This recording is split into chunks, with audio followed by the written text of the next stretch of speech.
ẹ jẹ́ kí bàbá Adébóyè ọ̀jọ̀gbọ́n Adéníran Adébóyè wọ́n ní àlàyé kan tí wọ́n fẹ́ ṣe fún wa lórí ọ̀rọ̀ ọlẹ̀ lórí ọ̀rọ̀ oko lórí ibi tá a dé dúró àti bó la ṣe dé ibi tá a wà.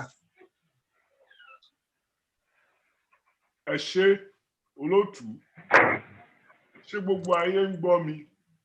Dáadáa. Mo dúpẹ́ púpọ̀ fún sùúrù gbogbo wa o. Ó wú mi lórí gan-an ni. Oòduà á gbé gbogbo wa ibi tá a fẹ́ dé, Ọlọ́run á jẹ́ ká débẹ̀. Ohun tó mú mi padà wá kí n sọ̀rọ̀ yìí ni pé ó dàbí ìgbà pé mo ní láti sọ ìtọ́jú mi rí láti ìpilẹ̀ṣẹ̀ àsìkò yìí. 1951 ó ní Richard Constitution fún wa láàyè láti dájọba ṣe níwọ̀nba. Ìgbà yẹn ni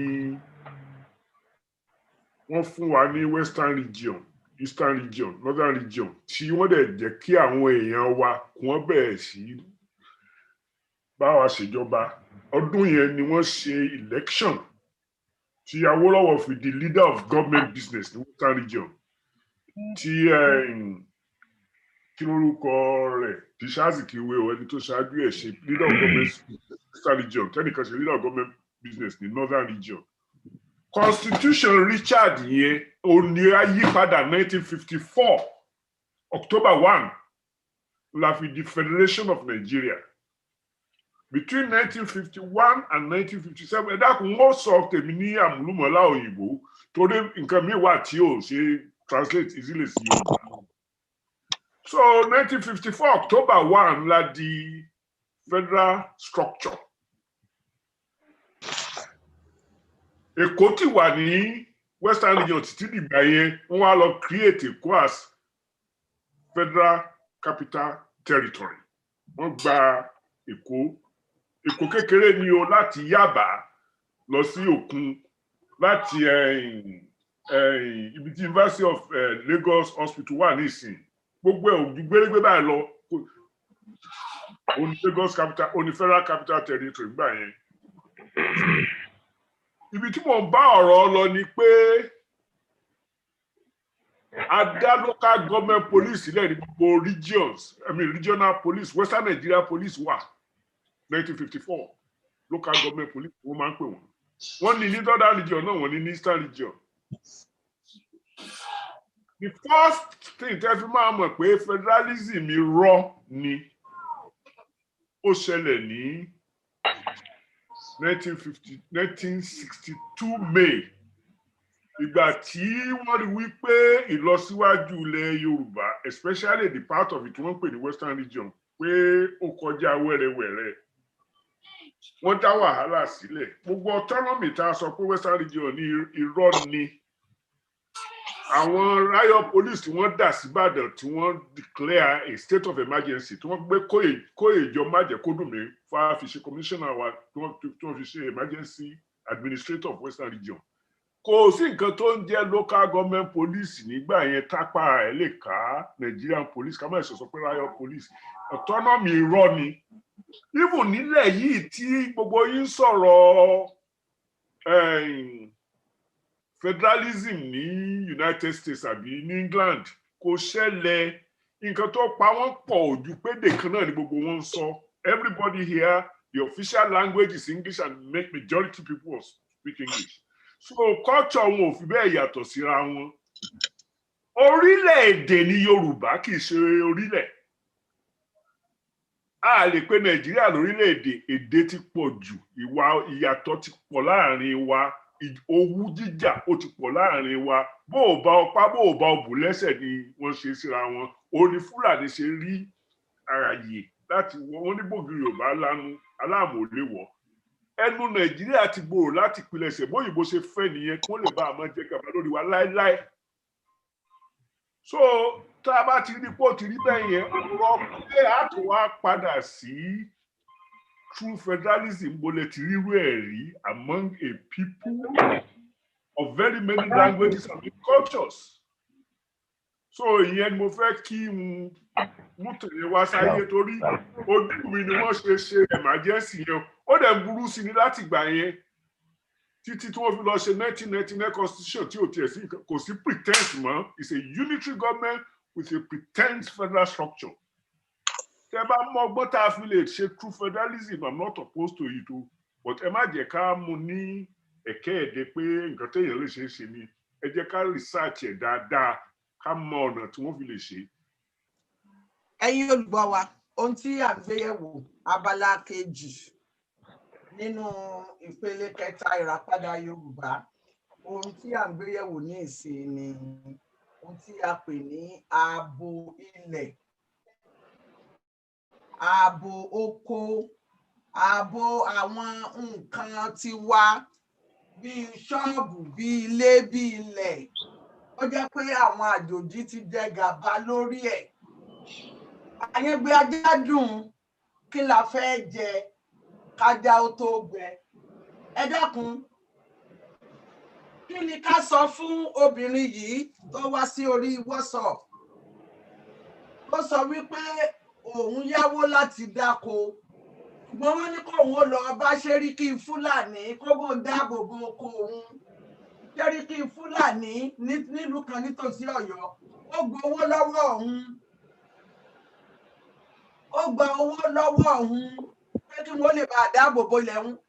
Lẹ́yìn ẹ̀ náà nǹkan, àwọn Fúlàní lọ kó ẹran jẹ oko ẹ̀.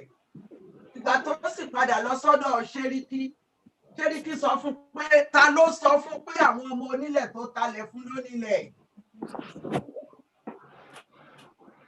Ó dé àtẹ́lòmíì bá wa gẹ́gẹ́ bí Oòduà Foundation pé àní sí àwọn fẹ́ dáko, ṣùgbọ́n tí obìnrin yìí ó ń bà wọ́n lẹ́rù. Ohun tí ẹ fẹ́ ká sọ fún wọn ni mo fẹ́ kẹ́ ká fi ṣe kókó àtúnṣe, ibi àtúnṣe là ń lọ. Gbogbo wa ó wù wá ká dé Oòduà Nation, àní ká tó débẹ̀ báwo ni ká ṣe dáàbò bo ọrọ̀ ilẹ̀ wa, oko olóko, lọ́wọ́ Fúlàní, lọ́wọ́ Chinese, lọ́wọ́ àwọn ọmọ ìyá wa kejì láti ilẹ̀ Igbo. Ṣé rí tí a bá ń ta ara ilé wa lọ́pọ̀, ìta ni wọ́n ti máa rà wá ní owó tó wọ́n. Àwa ò sọ̀rọ̀ ní security ni àwa ń sọ̀rọ̀. Security ní nǹkan ṣe pẹ̀lú owó mu sọ́lẹ̀ ẹ̀kọ́nà mẹ́ta ní security ń pín sí. Traditional security, technological security, and ammunition security.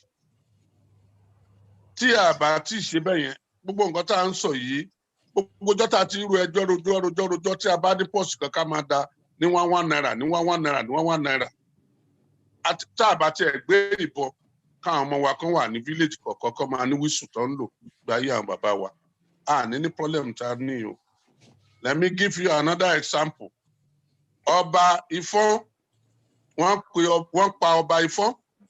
The Ondo State Traditional Rulers Council, they never issue any small statement regarding the security that is affecting. Tó bá jẹ́ Ọba Àkúrẹ́ ni wọ́n pa, or tó bá jẹ́ pa Ọba Ondo ni wọ́n pa. But we have a local security in this area. Do we take care of them? Charity begins at home. These are the area we are talking about for a long time. Ẹnu ò ṣe gbogbo nǹkan ariwo tá à ń pa yìí.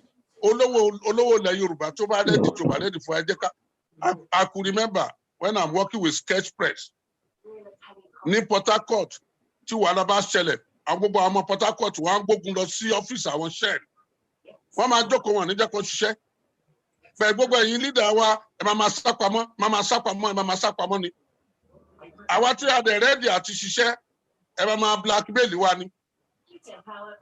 Now, security is very simple. Let us equip our people from villages to the local government, to the clan. Ẹ jẹ́ ká ń gbélé ọwọ́ àwọn ọba, ẹ jẹ́ ká ń gbélé àwọn ọ̀tọ̀kùlú ìlú. Èèyàn mélòó ló fẹ́ ṣọ́ ìgboro lálẹ́ yìí? Èèyàn mélòó ló máa ṣe pẹ̀tẹ́ńtẹ́ bá ní kó lọ ṣọ́ ìgboro lóru? Ó máa jẹun, ó ní ìyàwó, ó lọ́mọ tó bá pa ọmọ ẹ̀. No insurance, no security. Ó jẹ́ 5 naira la fẹ́ máa dá. Ẹ jẹ́ ká fi secure ara wa. security mẹ́ta ló wà. The three security, the spiritual security, the weapon security, and the other security technological wise tá a wà ń ṣe lọ́wọ́lọ́wọ́ yìí. Ẹ jẹ́ ká yan ìgbìmọ̀ ní state mẹ́fà péré la ní. Ẹ má blame Buhari o, gbogbo pọ́lẹ́mì Yorùbá má blame Buhari. Buhari ti fún yín ní Àmọ̀tẹ́kùn. Buhari ti fún yín ní pé tẹ́ bá fẹ́ ṣe títì kẹ́ ṣe títì yín. How many of our governors ló kọ́ Cocoa House láti gbà táwọn lọ́wọ́ ti kú? How many of our governors ló establish cocoa industry? Gbogbo wọn wọ́n jókòó sí Abuja until tí gbogbo wa bá jókòó tí a bá lọ jókòó sí Agodi nìbàdàn pé kò sí ẹni tó máa ṣiṣẹ́. Buhari ò lè wá láti Katsina kó wá lùlù yín. Àwa leaders ẹ̀yin tẹ́ jẹ́ leader wa. Òun ni ẹ jẹ́ ká pe àwọn leader tó bá jẹ́ leader. Don't talk about security of the Yoruba land. Mo saw it the first time. Mo náà tó ń da Yorùbá rúbọ níwọ̀n ju márùn-ún o. I will not mention it again. I'm very sorry. Tí a bá jókòó, ẹ má jẹ́ ká máa ṣe mítì òjò, ká má pe Àjàyí sí tó bá dọ̀là kó pe Àjàyí. A ti ní security tó dáa. Ẹ pe OPC, ẹ pe Àgbékọ̀yà, ẹ gbèrè lọ́wọ́ wọn pé kí ni wọ́n fẹ́. If you don't have government assistance, I could remember Liberty Stadium. MK Abiola raised 25 million for the establishment of fire institution in Yoruba land. So now we can raise additional 50 million for the local security of our people, which is legal. And Buhari, Àmọ̀tẹ́kùn. Is there any other state governor supporting Àmọ̀tẹ́kùn today? None, except Ondo State. So, sir, I wish tí a bá rí sí láti next meeting, ẹ má jẹ́ ká sọ̀rọ̀. Ẹ jẹ́ ká ṣí àkáǹtì kan, ká pè ní sí Yorùbá security account, 10 naira, 1 naira. Ẹni tí ò bá lè sọ, ẹ jẹ́ ká kọlẹ̀ pẹ̀lú ọ̀nà ilé ẹ̀. Ká pèrè lọ́wọ́ wọn. Alólówó náà, wọn ò bí Dangote kó dá refinery sí Port Harcourt. Tí ò bá ní take care gbogbo community. Ẹ lọ sí Lafag, káńsà ti pa gbogbo wọn, mo ti lọ ṣe research ibẹ̀. Káńsà ti pa wá ń bẹ̀. Kò sẹ́ni kankan tó dìde bí Yorùbá wípé nǹkan tó ń ṣe níbi tó ti fa sìmẹ́ǹtì wa ní Lafag pé wọ́n máa ṣiṣẹ́ fún. Dangote ti bẹ̀rẹ̀ tiẹ̀ ń sẹ̀. Bẹ̀ẹ̀ tí a bá dìde in 1,000, we are not talking about political issues. We are talking about the restructure of Yoruba land. Tá a bá dìde this state by state, àwọn tá a contest election àwọn bá ṣe ṣe náà. Kọ́mọ èèyàn mẹ́wàá out of 342 local government in Yoruba land. Ẹ ṣeun wo Akọgun, ẹ jẹ́ kí n láǹfààní. Thank you very much. Ẹ ṣeun. Tó ẹ̀yin olùgbọ́ wa, ẹ̀yin èèyàn wa tí ẹ jókòó tí wà gbogbo ẹ̀yin aṣojú ẹgbẹ́, mo kí yín. Tẹ̀ṣọ́ mo kí yín, tológun ẹ kú àfọmọnìyàn ṣe. Ẹ kú sùúrù, ẹ kú ọ̀rọ̀ ìlú, ẹ kú ọ̀rọ̀ ìbí. Ẹlẹ́dàá yóò jẹ́ kí a mẹ́sẹ̀ járí láṣẹ Olúwa. Ìdáàbòbò nǹkan wa ó ní à ń sọ. Ọ̀rọ̀ jẹyọ nígbà tí Akọgun Banji Òjó ń sọ̀rọ̀ nípa ọ̀rọ̀ social media wa. Ohun tí èmi rí ni pé ọ̀pọ̀lọpọ̀ àwọn èèyàn, pàápàá irú obìnrin tó ṣe àgbẹ̀ yìí, tó lè gbé ara rẹ̀ wá sórí social media, ó ti dójú ẹ̀ fún ni. A ti bá ara wa débi wípé àwọn èèyàn wa ń bẹ̀rù Fúlàní. Àbí kí la fẹ́ kí wọ́n ó ṣe nígbà tí wọ́n ń kà á, tí wọ́n ń rí wípé àgbàlagbà aṣáájú Yorùbá bíi Bàbá Olúfáláyè, wọ́n lọ gbé wọn lẹ́ẹ̀mẹwàá, wọ́n ń pa àwọn èèyàn lóko wọn, nǹkan kan ò tẹ̀yìn ẹ̀ yọ. Kí la fẹ́ kírú àwọn obìnrin báyìí ó ṣe? Gbàtẹ́nìkan bá sọ fún pé kó tó lè dáko, ó jẹ́ lọ bá Ṣẹ́ríkí kó bẹ́ẹ̀ àwọn Fúlàní kan má wàá jẹ oko ẹ, tó sì rí tí wọ́n fojú Olóyè Fáláyè rí. Kí ni kó ṣe? Àwọn èèyàn wa ti sún kàngìrì. Kì í ṣe bá ṣe sún kàngìrì, ẹ̀rù ń bà wọ́n. Wọn ò tiẹ̀ mọ̀ tí wọ́n fẹ́ gbẹ̀rí ẹ̀jẹ̀. Wọn ò mọ, àwọn ọlọ́pàá ò lè gbèjà wọn. Débi wípé àwọn ọba aláyé ó ti dójú ẹ̀. Ẹ dákun, ẹ jẹ́ á wá wọ̀rọ̀ kan fi ṣàdá. Kí ni ààbò lásìkò yìí? Alàgbà Mọ́gàjí Gbóyèga Adéjùmọ̀, ọ̀dọ̀ yín ni mo wà báyìí. Kí ni ààbò ní ìsìn?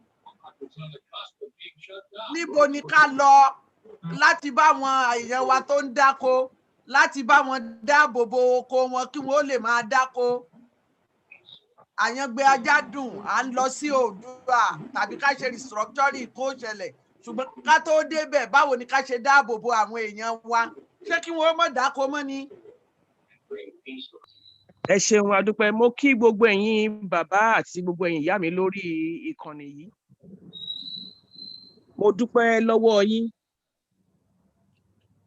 Lórí ọ̀rọ̀ ilẹ̀ Yorùbá òun ni tá à ń sọ̀rọ̀ lé lórí tí gbogbo wa ti ń ṣe atótónu látàárọ̀. Gbogbo ìmọ̀ràn tẹ́ gbà yìí náà ló múnádóko. A dẹ̀ dúpẹ́ púpẹ̀ lọ́wọ́ yín. Àmọ́ lórí ọ̀rọ̀ bá a ṣe lè dáàbò bo àwọn àgbẹ̀ lóko wa ní ọwọ́lọ́wọ́ tá a wà yìí fún ọ̀nà àbáyọ. Ọ̀nà tèmi ń rí torí èmi jẹ́ onímọ̀ nípa agriculture, nǹkan ọ̀gbìn oko, ohun tí mo yàn láàyò ní bẹ̀rẹ̀ pẹ̀pẹ̀ ayé mi nìyí. Kó tó di pé mo wá lọ ìlú South Africa tó fi wá di pé mi ò fi ríṣẹ́ ṣe tí mo fi wá divert sí kọ̀ǹpútà àti IT. Ohun tí wọ́n kọ́ wa nínú ẹ̀kọ́ ìjìnlẹ̀ ohun ọ̀gbìn òun ni pé àwọn ewéko kan wà tí àwọn àgbẹ̀ wa lè gbìn mọ́ nǹkan oko tí wọ́n ń gbìn. Àwọn nǹkan bíi tàágìrì wọ́n lè gbìn sáàárín oko. Ó ní àwọn ewé míì náà ó wà ní oríṣiríṣi. Ó yẹ kí a lọ ṣe àgbéyẹ̀wò àwọn ewéko tá à ń sọ yìí. Pé tí màálù bá dé ẹ̀gbẹ́ oko yẹn tó bá ti gbóòórùn ẹ̀ ní jíjìnà, ó máa kọ ẹ̀yìn sí ọmọ darandaran tó ń kó kiri ni. So èmi rò pé ara nǹkan tí a lè lò ní ìsìn tí àwọn olóko tí wọ́n fi lè dáàbò bo ara wọn, ṣe mọ̀ pé àwọn Fúlàní gan ò ní lọ ọbẹ̀ gbà táwọn àgbẹ̀ wà lóko. Ìgbà míì dé wà tó yẹ pé tó bá wọn mọ́ oko wọn á pa wọ́n mọ́bẹ̀ ni. Tó gbà tí wọn bá àwọn màálù wọ̀nyí tó bá kọ̀ tí wọ́n wọnú oko, á ṣàṣòro kọ́ mọ darandaran kó kọ̀ǹtínù láti máa ti àwọn ẹran ìbọnú oko. Ẹ má bínú, Yorùbá mi náà ṣe gere, ó ti pẹ́ tí mo ti kúrò ní Nàìjíríà. So tí wọ́n bá lè do àwọn kinní wọ̀nyí, all these plants, all these natural herbicides and carnivorous plants tó jẹ́ pé kí wọ́n ti ń pè àwọn màálù yẹn tó bá ti ń gbọ́ báyìí kìkìdì ìrànà ti ń gbọ́ òórùn ẹ̀tàn ti máa sá lárùn. Àwọn ewéko bíi tábà, ṣẹ̀pọ̀ máa ń àwọn tábà náà máa ń lò láti fi lé ejò wọgbó tó jẹ́ pé tẹ́jọ́ bá ti gbọ́ báyìí wọn ò ní wọ. Irú àwọn ewé báyẹn ó wà ní ilẹ̀ Yorùbá tá à ń lò. So in the absence of having irin tá a fi máa gbára wa kalẹ̀ kán bẹ̀rẹ̀ sí ní lò yẹn, ó yẹ ká broadcast ẹ̀ kí gbogbo wọn bẹ̀rẹ̀ sí ní gbìn mọ́ àwọn ewéko àti ewébẹ̀ tí wọ́n ń gbìn, tí ẹran kò tiẹ̀ fi ní wọ ọbẹ̀ débi pé ọmọ darandaran máa tó pé kán wọnú oko lọ. Then number 2, lórí ọ̀rọ̀ ìjàngbara ní YOV ní títí wa self determination la dúró lé lórí. Ibi tá a dúró lé lórí nìyẹn, àyẹnu kúrò lórí ẹ̀. We want Oòduà nation, self determination, ká dá dúró, ká wà ní òmìnira ara wa, ká lè tún ìlú wa ṣe so that àwa náà lè build back better. Ìfàsẹ́yìn yìí ó ti tó gẹ́. Gbogbo ọ̀rọ̀ pé n tá a fẹ́ ṣe àwọn ìyàwó àti àwa ṣe sọ síwájú. Ọ̀rọ̀ owó ni kẹ̀kẹ́ ìyìn rere. Láìsí owó kò sẹ́ni tó lè ṣe nǹkan. Owó ìkẹ̀dẹ̀rẹ̀ ó yẹ ká ti máa ṣe láti 1914 ni. Ló yẹ kí ti bẹ̀rẹ̀ sí ní máa ṣe ká ti ní Yorùbá Security Fund. Tí gbogbo wọn máa dáwọ́ sí. Tọ́rọ́ ni kọ́bọ̀ ni kó tiẹ̀ kó ti wà ń bẹ̀ sọ pé àwọn bàbá ń bẹ̀ ló ilé táwọn ọmọ Ísírẹ́lì ṣe. Tá a bá bẹ̀rẹ̀ ẹ̀ lẹ́yìn, á jẹ́ pé a máa continue ẹ̀ ní títí ayérayé. So that tí ẹrú àwọn èèyàn bíi OPC, àwọn bàbá wa ààrẹ Gani Adams tó yẹ pé wọ́n ti ní president tẹ́lẹ̀ pé tí wàhálà bá ṣẹlẹ̀ ní ilẹ̀ Yorùbá àwọn nọ́mbà wa kalẹ̀. Irú owó báyẹn á ṣe àmọ́ kúrú gẹ̀rẹ̀ àṣàrẹ̀ lọ mú bẹ̀. Àwọn àgbẹ̀kọ̀yà àkúrú gẹ̀rẹ̀ á lọ mú bẹ̀. Àwọn Àmọ̀tẹ́kùn yìí náà tó bá ní ìdánwò tó yẹ pé ìjọba ò support wọn, á tètè kúrú gẹ̀rẹ̀ á lọ mú owó yẹn bẹ̀ fún ìdáàbòbò àwọn èèyàn wa ni. Ọ̀tẹ̀ ká máa jẹ́ra pẹ́sẹ̀ kò jẹ́ ká ríran rí. Àwọn àgbàgbọ́ abẹ̀yìn kẹ́ fi ìmọ̀ ṣọ̀kan. Mo jù yín lọ, mi ò jù yín lọ, ká gbé yẹn tì sẹ́gbẹ̀ẹ́ kan, ìyẹn kọ́ la wà ní ìsìn torí a ti wà nínú life and death situation. ẹ ṣeun adúpẹ́ òyà wa. Gbogbo ẹ̀ náà gbogbo nǹkan tá à ń sọ yìí nítorí pé ìjọba kan wà, ìjọba àpapọ̀, ìjọba federal government wà tó ń gba gbogbo kinní láàyè ni. Ìjọba yẹn whoever tó bá wà ńbẹ̀, even nígbà tó bá Ọbásanjọ́ wà ńbẹ̀, nígbà tí Jonathan wà ńbẹ̀, nígbà tí Buhari wà ńbẹ̀, nǹkan kan náà ni gbogbo wọn ń ṣe. Ó kàn jẹ́ pé wọ́n ń ṣe ní ìyàtọ̀ díẹ̀díẹ̀ síra wọn ni. Tìtorí pé ìjọba yẹn wà ńbẹ̀ ni gbogbo kinní ṣe ń ṣẹlẹ̀. So nǹkan tí a wá ń sọ ni pé tá bá ní a fẹ́ self determination, a fẹ́ ìjàngbara, a fẹ́ ìràpadà, ìjọba yẹn tó ṣòjọba yẹn ró ló yẹ ká dojúkọ. Tí nísìnyí bó jẹ́ ẹni tó lọ rojọ́ fún Fúlàní ni o àtẹni tí ò rojọ́ fún Fúlàní ni o ní ọ̀rọ̀ oko àti gbogbo nǹkan tó ti sọ yẹn, ṣe mọ̀ pé ká fi Àmọ̀tẹ́kùn ṣe àpèjúwe. Nígbà tí Àmọ̀tẹ́kùn bẹ̀rẹ̀, ẹ̀rù ló bà ìjọba Buhari tó ṣe ń ṣe gbogbo ohun tó ṣe ń gbà yẹn láti dẹ́rù bà àwọn governors yẹn. Although àwọn governors yẹn náà wọ́n stand up díẹ̀ but wọ́n tún rẹ̀ mọ́lẹ̀. So nǹkan tí àwa wá ń sọ nísìnyí ni pé tá bá gbé ìgbésẹ̀ kan nílẹ̀ Yorùbá tó máa dẹ́rù bà ìjọba yẹn, nǹkan méjì ló máa ṣẹlẹ̀.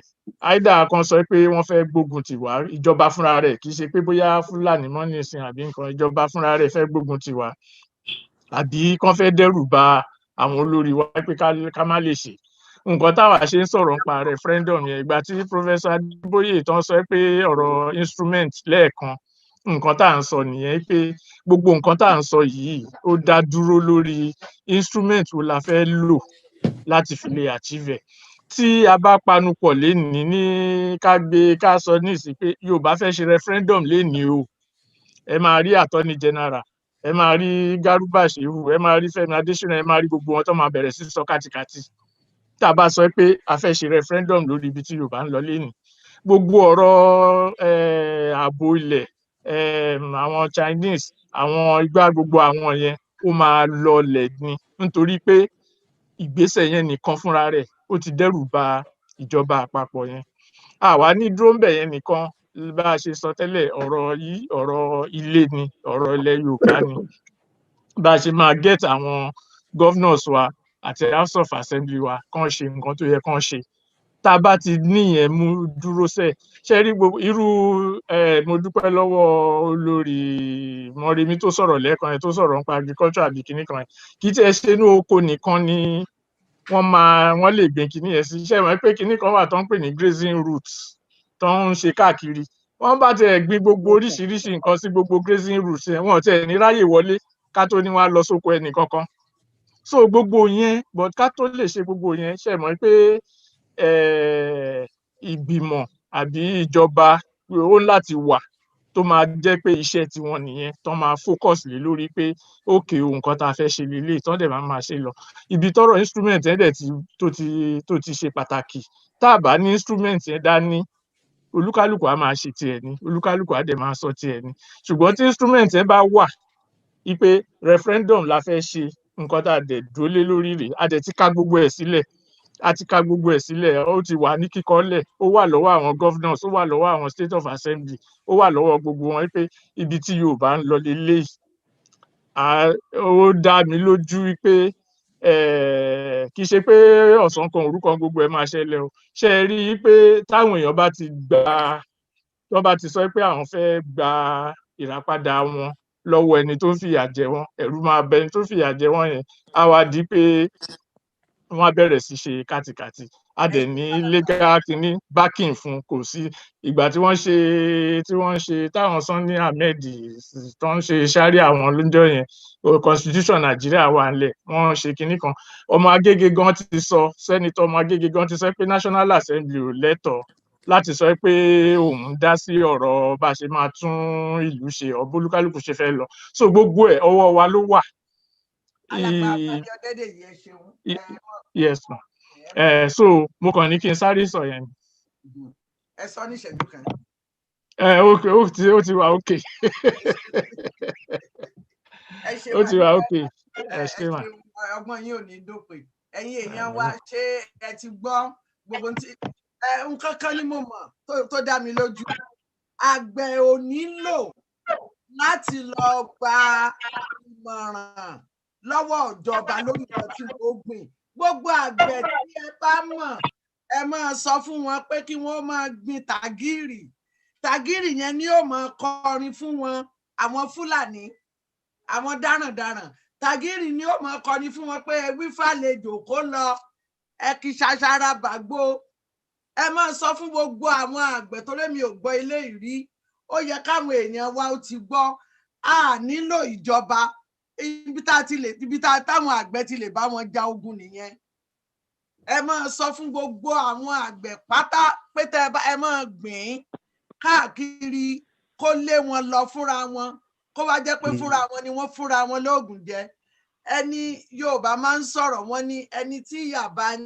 jẹ ọ̀tọ̀ ni ó yàtọ̀ sẹ́ni tí bá ń jìyà ẹni tí ìyà bá ń jẹ kò lágbára ìyà ló lágbára lórí ẹ̀ ṣùgbọ́n ẹni tí bá ń jìyà ó lágbára láti pòun ò jìyà mọ́ ẹ̀yin èèyàn wa ẹ bá wa dá sí abala ilé ìka tó lọ sí abala kẹta gbogbo ẹ̀yin èèyàn ẹ bá wa aṣojú ẹgbẹ́ ẹ mú ìmọ̀ràn tí yín wá tí ó lè ràn wá lọ́wọ́ Yorùbá ní àwọn ò jìyà mọ́ bó ṣe rí nù ẹ jẹ́ kí àwọn èèyàn wa ó sọ̀rọ̀ ẹ mú mọ̀ràn wá ẹ nawọ́ sókè kí n pè yín wọlé ká tó bọ́ sí abala kẹta ìdáàbòbò ara wa àti ìdáàbòbò dúkìá wa nílẹ̀ Yorùbá ẹ mú mọ̀ràn wá ẹ ṣeun. ẹ kúrò lẹ́ máa o. Kí lorúkọ yín o? Akeem Adédayọ̀ lórúkọ mi mo jẹ́ ọmọ ẹgbẹ́ ìlànà ọmọ Oòduà láti ìlú Sweden. ẹ ṣeun.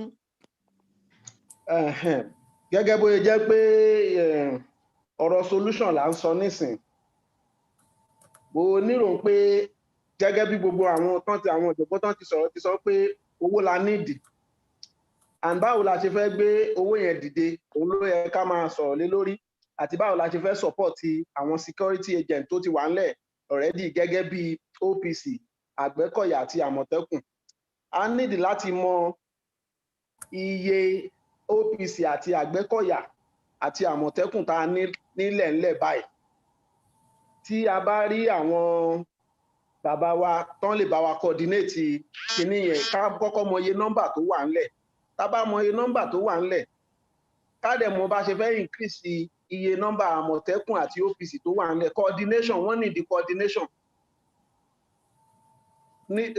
ní gbogbo ilẹ̀ Yorùbá kọ́ coordinate wọn then owó tá à ń sọ àwọn ẹgbẹ́ kọ̀ọ̀kan ti gbé GoFundMe oríṣiríṣi jáde báwo la ṣe fẹ́ harmonize GoFundMe yìí tó yẹ pé gbogbo wa máa ṣiṣẹ́ papọ̀ tá a dẹ̀ encourage ara wa láti máa fi owó sínú GoFundMe yìí sódà kò ní jẹ́ pé a máa ṣí oríṣi bíi 10 bíi 5 lẹ̀ sọ tó bá ti pọ̀ jù àwọn èèyàn ò ní ẹnu ò ní papọ̀ síbì kan. And again 2023 gẹ́gẹ́ bí nǹkan táwa ń sọ àwọn òdìbò kò sí election no election come 2023 the least tá a lè gbà òun ni referendum láti decide Odùduwà nation la fẹ́ ká máa tẹ̀mọ́ létí a need the election àwọn olórí wa náà ń tà lọ́pọ̀ so pé nǹkan tá a fẹ́ gangan nìyẹn referendum bá a ṣe fẹ́ lọ ilẹ̀ Oòduà òun ni kókó ká máa tẹnu mọ́ ó jẹ́ bí nǹkan tí mo fẹ́ àdìmọ́ nǹkan táwọn èèyàn ti sọ tẹ́lẹ̀. Ọgbọ́n yín ò ní dópin ẹ ṣeun. Láti London ni mo ti ń sọ̀rọ̀ mo ń ọmọ ẹgbẹ́ YWC ni mí mo fi ìrẹ̀lẹ̀ kí gbogbo ẹ̀yin tí ẹ ti dá sí ọ̀rọ̀ yìí ẹ ṣeun gan ẹ kú ìfọmọnìyàn ṣe. Nǹkan tó dùn mọ́ mi nínú jù ó ní ọ̀rọ̀ tí wọ́n ṣẹ̀ṣẹ̀ sọ nípa bí àwọn àgbẹ̀ wa ṣe lè dáàbò bo nǹkan ọ̀gbìn wọn nípa lílo èso tàgìrì àti èso àwọn ewé tábà. Ọgbọ́n yín àtìmọ́ yín ò ní gbẹ arábìnrin wa tó mú mọ̀ràn ẹ wá. A nílò àwọn ọlọ́pàá kankan mọ́ bó ṣe wù kó àmì lórí àwọn oko wa eléyìí náà ti tó bí mọ́mì wa ṣe sọ tí wọ́n sọ pé ẹ wí fàlejò kó lọ ẹ ti ṣàṣàrà bàgbó ṣàṣàrà wa ti dé ká máa fọn lókù báyìí Ọlọ́run á dẹ̀ fún wa ṣe. Then ìwọ̀nba àgbà tèmi ti wà lórí ìkànnì yìí mo gbọ́ tí àwọn èèyàn kan ṣì ń sọ̀rọ̀ restructuring ṣáà ń padà sẹ́yìn ni àbá ń lọ síwájú. Èmi ò fara mọ́ restructuring torí tá a bá ṣe restructuring there will be a time again táwọn kan á tún jàgbà tó ṣe pé ojú kan náà la tún máa padà sí. Kí ló dé tá à ń gbé ìgbésẹ̀ kan síwájú tá à ń gbé ogún ìgbésẹ̀ padà sẹ́yìn? Ẹ jẹ́ kẹ́nu wa kò. Ẹ má jẹ́ ká tún máa mú ẹ̀mí ìrẹ̀wẹ̀sì bára wa mọ́. Tí ẹnu wo ò bá kò dáadáa kò sí ìgbésẹ̀ gidi kankan tá a fẹ́ gbé. Ìmọ̀ràn tèmi leléyìí. Ẹ ṣeun. Ọgbọ́n yín ò ní dópin. Hello gbogbo ilé o. Ó à ń gbọ́ yín o. Ẹ̀yin ìdí tẹ́mi máa dá sí níbẹ̀ ni wípé number one ó yẹ kí èmi máa padà síbi tí àwọn èèyàn ní ká má máa dárúkọ wọn ọba àti pé díẹ̀ lọ́wọ́ àlejò púpọ̀ lọ́wọ́ onílé àti àwa èèyàn tó ń gbé ìgbèríko tó ń gbé gbogbo ẹ̀ ó wà lọ́wọ́ wa ni wípé tí Yorùbá bá kówó lẹ̀ wá tí ẹ̀yà míì bá wá fi 1000 lé kinní yẹn Yorùbá ò ní rílẹ̀ yẹn ra o èyí tó fi 1000 sí ni. So kí àwa Yorùbá náà ká má máa torí owó ká má máa ta nǹkan ní wa fún àwọn tó tún máa fi ìyà jẹ wá lẹ́lẹ́ẹ̀kejì. Nípa ọ̀rọ̀ ṣọ́ọ̀bù tẹ ní àwọn ẹ̀yà kan ló pọ̀ ńbẹ̀. Nǹkan tó ṣẹlẹ̀ ní pé ọ̀rọ̀ owó yìí náà ni tó jẹ́ pé àwọn ẹ̀yà tó pọ̀ lérí àyẹn bí ṣọ́ọ̀bù kan bá ṣe báyìí tó ní ṣọ́ọ̀bù bá sọ pé 1000 ní lóṣù o àwọn lè sọ pé wọ́n máa san 5000 lóṣù àwọn bíi 10 wọ́n lè wà nínú ṣọ́ọ̀bù yẹn kán máa ta ọjà kán dẹ̀ máa ṣe. Ìyẹn ni ìmọ̀ràn tèmi máa gba gbogbo èèyàn kí a value ara wa kó má jẹ́ pé ará àta torí owó ọ̀rọ̀ Yorùbá ọ̀rọ̀ owó yìí náà ni. So nípa ti bá a ṣe lè dáàbò bo oko tiwa torí pé oko lèmi náà ti wá ní Ẹ̀gbá mo dẹ̀ mọ̀ pé bàbá tèmi ní ààlà wọ́n máa ń gbin tàgírì tán sọ yẹn wọ́n máa ń gbin ewé kátàbá wọ́n dẹ̀ máa ń gbin efinrin tán máa fi yípo oko yẹn nítorí kí àwọn ọ̀yà àwọn nǹkan ọ̀kan wọ́n má lè máa jẹ especially tán bá gbin rice gbogbo kìíní yẹn náà máa gbìn yípo kí àwọn bí òkété ọ̀yà kan má lọ máa gé ìrẹsì yẹn láì ṣe pé ó gbó. So àwọn protection tèmi mọ̀ nígbà tèmi kí n tó dàgbà tí mo wà ní village wa ní ọ̀dọ̀ wọn parent tèmi nìyẹn. So ọmọ ẹgbẹ́ YWC lèmi náà mò ń pè láti London. Gbogbo nǹkan tá a ti sọ látàárọ̀ ó mú oore ọ̀fẹ́ wá ó lọ́gbọ́n lórí látòrí alága ẹgbẹ́.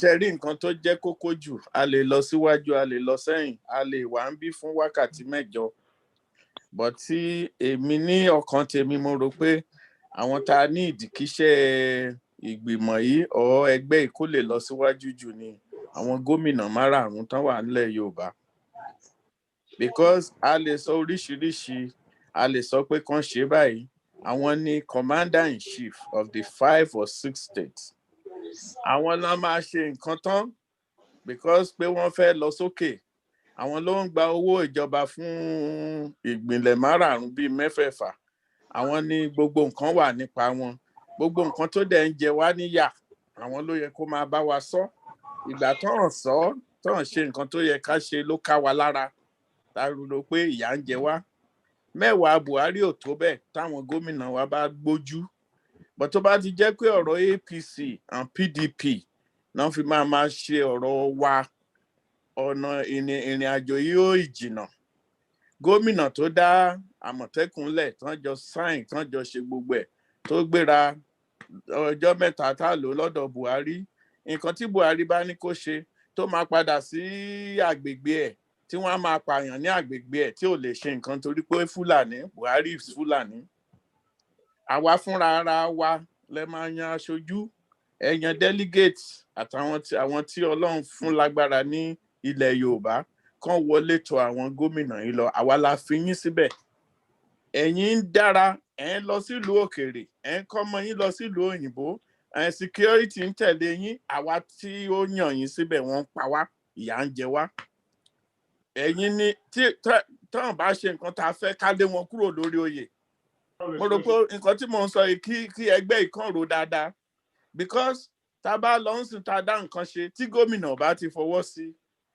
ó máa jẹ́ kí olórí oko Fúlàní kó ráyè wọlé sí wa lára ìgbà yẹn la lè dá owó tí ò sí gan ó máa ṣòro láti dá ìyà ń jà àwọn èèyàn gbogbo ilẹ̀ Yorùbá ní ilẹ̀ wa dára púpọ̀ kòkó agriculture gbogbo ẹ̀ ilẹ̀ yẹn sì wà ń bẹ̀ ilẹ̀ tó wà ń bẹ̀ ńgbà tí Awólọ́wọ̀ wà ń bẹ̀ ó sì wà ń bẹ̀ but àwọn gómìnà wa gan wọn ṣe mọ́ ẹni tí ò yẹ kó máa gba owó airport kí la ti fẹ́ ṣe airport ní Èkìtì state for example nígbà tí ilẹ̀ wà lọ rẹpẹtẹ tá a lè ṣiṣẹ́ oko tí gómìnà fẹ́ ṣiṣẹ́ airport tí federal government ó tún gbé àgbékalẹ̀ míì lórí airport kí la ti fẹ́ ṣe airport owó yẹn láti tún ṣe ìbò political agenda ni mo rí sí gẹ́gẹ́ bí èèyàn kan so ìgbìmọ̀ yìí group yìí mo rò pé rí àtòyẹ kẹ́ lọ nìyẹn Ọlọ́run á dẹ̀ fún yín ṣe a lot of things la nídìí láti ṣe o then a fẹ́ràn ara wa àwọn bíi 6 ló ti sọ Yorùbá ò fẹ́ràn ara wa New York ni mò ń gbé New Jersey ni àyàn wà Dallas ni dàdá wà gbogbo wa la rí bá ṣe ń ṣe bó ọ̀rọ̀ Nàìjíríà ṣe ká wa lára tá bá ní ká pè wọ́n bí ọmọ ìyá méjì tó ń jà ń bàdàn wọ́n sì ń jà ní New York wọ́n parọ́ mọ́ra wọn wọ́n réra wọn lẹ́sẹ̀ ẹni tó fẹ́ lọ síwájú wọn ò fẹ́ kó lọ síwájú báwo la ṣe fẹ́ sọ̀fù problem wa àwa gangan ni wàhálà ara wa iṣẹ́ yẹn gangan ni mo rò pé ẹ láti ṣe púpọ̀ jù ìgbà tẹ́ bá dẹ̀ ti rí pọ́n ń ṣe ìgbà yẹn ni mo rò pé inú àwọn èèyàn á dùn láti dá owó láti lè máa sọ pé kí lọ̀rọ̀ Nàìjíríà ṣe ká Yorùbá ṣe ká ẹ̀yin tó wà lórí ibi lára tí ò ká millions of people tí yà jẹ tí ò ká wọn lára èèyàn kan ló máa gbà wọ́n lẹ̀ it's not our governors àwọn tá a yàn kan ṣoṣo olórí wa kí ayé wọn lè dáa kán lè lọ síwájú náà ṣe not gbogbo ilẹ̀ Yorùbá Awólọ́wọ̀ ò dẹ̀ ṣe yẹn àwọn Ọ̀nàbànjọ ò ṣe yẹn wọ́n fi ara even Akíntọ́lá gbogbo wọn ìjà Yorùbá náà jà títí tán fi lọ sọ́run ìjà Yorùbá náà fi pa Bọ́lá Ìgè ọ̀ǹtí tí gbogbo wa bá nírú mindset yẹn tá a rí èèyàn bá wa sọ tá a jẹ́ kó ká wa lára tó mi jáde lójú wa gẹ́gẹ́ pé ìyà ìyàwó gan la kọ̀ọ̀sẹ̀ kí ni Fúlàní ṣe fẹ́ wá máa wọnú oko wa lẹ́kìtì àwọn nǹkan tó wà kí ni agbára wo náà ní kán da ẹran láti Kánò wá sí Ìbàdàn kán wá máa jẹ nǹkan oko Ìbàdàn. alàgbà ní àtúnṣe ìṣẹ́jú kan ló kù. àtúnṣe náà mo sọ yẹn náà ni pé ká sowọ́pọ̀ ká bára wa sọ̀rọ̀ kẹ́yìn aṣojú kan lọ bá gómìnà wa pé gbogbo nǹkan tó ń mì tìtìtì yìí ẹni ń pa ẹ jáwọ́ ń bẹ̀ ẹ ṣiṣẹ́ ta ní kẹ́ ṣe ẹ yé bìtírè wa then kán má kó bọn wọ̀lú àwọn gómìnà àwọn aṣojú nílé ẹjọ́ náà lẹ máa bá sọ̀rọ̀ a ní access sí wọn ẹ lọ bá wọn sọ̀rọ̀ ẹ lọ sí senate àní ní local level or house of assembly ẹ bá wọn sọ̀rọ̀ nǹkan tèmi fẹ́ sọ ni ẹ ṣe. ẹ jẹ́ kí n pe òjíṣẹ́ ìṣẹ̀dálẹ̀ tí ó bá mi dá sí ẹnìkan ò ṣe é ṣe aláwùrà bí mọ́ ṣe mí lé mi òjíṣẹ́ ìṣẹ̀dálẹ̀. ẹ ṣeun o ìyáàfin ẹ kú atótónu láti àárọ̀ yìí a máa bọ́ sí abala mìíràn èyí tí í ṣe ọ̀rọ̀ ohun ọ̀rọ̀ tí a nílẹ̀ káàkiri ilẹ̀ Oòduà ìyáàfin ẹ tọ́ka sí ẹni tí a ó bá jíròrò kí wọ́n lè là wá lóye lórí ohun tí a lè ṣe tí àwọn ohun ọ̀rọ̀ tí a nílẹ̀ Yorùbá fún àpẹẹrẹ ìran Yorùbá bọ̀ wọ́n ní igi gbogbo ní igi owó, igi gbogbo ní igi òwò, igi gbogbo ní ṣòwò. Ọ̀tọ̀ ní tóbi, ọ̀tọ̀ ní ti kòkó tí í ṣe ọlọ́jà gbogbo igi lóko. Ohun kan wà tí àkàntì ẹ̀ fi bẹ́ẹ̀ fura sílẹ̀ Yorùbá tó jẹ́ wípé owó tí ń bẹ lórí rẹ̀ ó ju owó tí ń bẹ ní orí ohun tí a pè ní igi kòkó lọ. A ní igi kòkó ní ọlọ́jà gbogbo igi lóko. Àwọn àgbà tí wọ́n sọ̀rọ̀ ọ̀rọ̀ bẹ́ẹ̀ kì í ṣe pé wọ́n fi parọ́, ṣùgbọ́n ayé ti wá sún síwájú tó bẹ́ẹ̀ gẹ́ tí èmi tèmi o wípé egbò igi gangan ní ọlọ́jà gbogbo igi tí ń bẹ lóko. Èmi ní àǹfààní láti jẹ́ àwọn olùwádìí lórí ọ̀rọ̀ egbò igi tí a mọ̀ sí pharmaceutical research, nítorí pé ohun tí mo kà nílé ìwé nìyẹn, iṣẹ́ tí mo lè ń ṣe nìyẹn. Ní ilẹ̀ Yorùbá gbogbo la mọ̀ pé a ní ewé, a ní egbò, a ní onírúurú ìtàkùn tí a fi ṣe egbògi tí àwọn bàbá wa tí wọ́n fi lé wa lọ́wọ́, ṣùgbọ́n àìṣe ìwádìí jinlẹ̀ òun ló ṣokùnfà tí a ṣe sọ irú àwọn egbò igi yìí di gbajúgbajà káàkiri àgbáyé bí a ti lò ní USA, ní Switzerland, ní Israel, níbi tí wọ́n ń ṣe irú àwọn ìwádìí báyìí tí oríṣiríṣi oògùn fi ń jáde. Fún àpẹẹrẹ ohun tí a pè ní vaccination, ọ̀pọ̀lọpọ̀ ọmọ Yorùbá gan ni a mọ̀ wípé gbẹ́rẹ́ tí a sín ní ayé ìgbàanì òun ló ṣokùnfà ohun tó ń pè ní vaccination ní ayé òde òní. Ẹrú tí wọ́n mú wá láti Áfíríkà tí ó wá sí Boston, òun ló kọ́ wọn ní gbẹ́rẹ́ bóyá cowpox ni àbí chickenpox nígbà yẹn tí àwọn èèyàn fi ń ṣe inoculation vaccination láyé òde òní. Nítorí náà láti dáàbò bò ohun tí àwọn bàbá wa ti ní wa lọ́wọ́ yìí, egbò igi tewétegbò, ọ̀nà wo la lè gbé gbà tí a fi máa sọ di gbajúgbajà tó yẹ pé egbògi wa yẹn gangan á jẹ́ ohun tí àwọn èèyàn káàkiri àgbáyé tí wọ́n ń san owó iyebíye fún.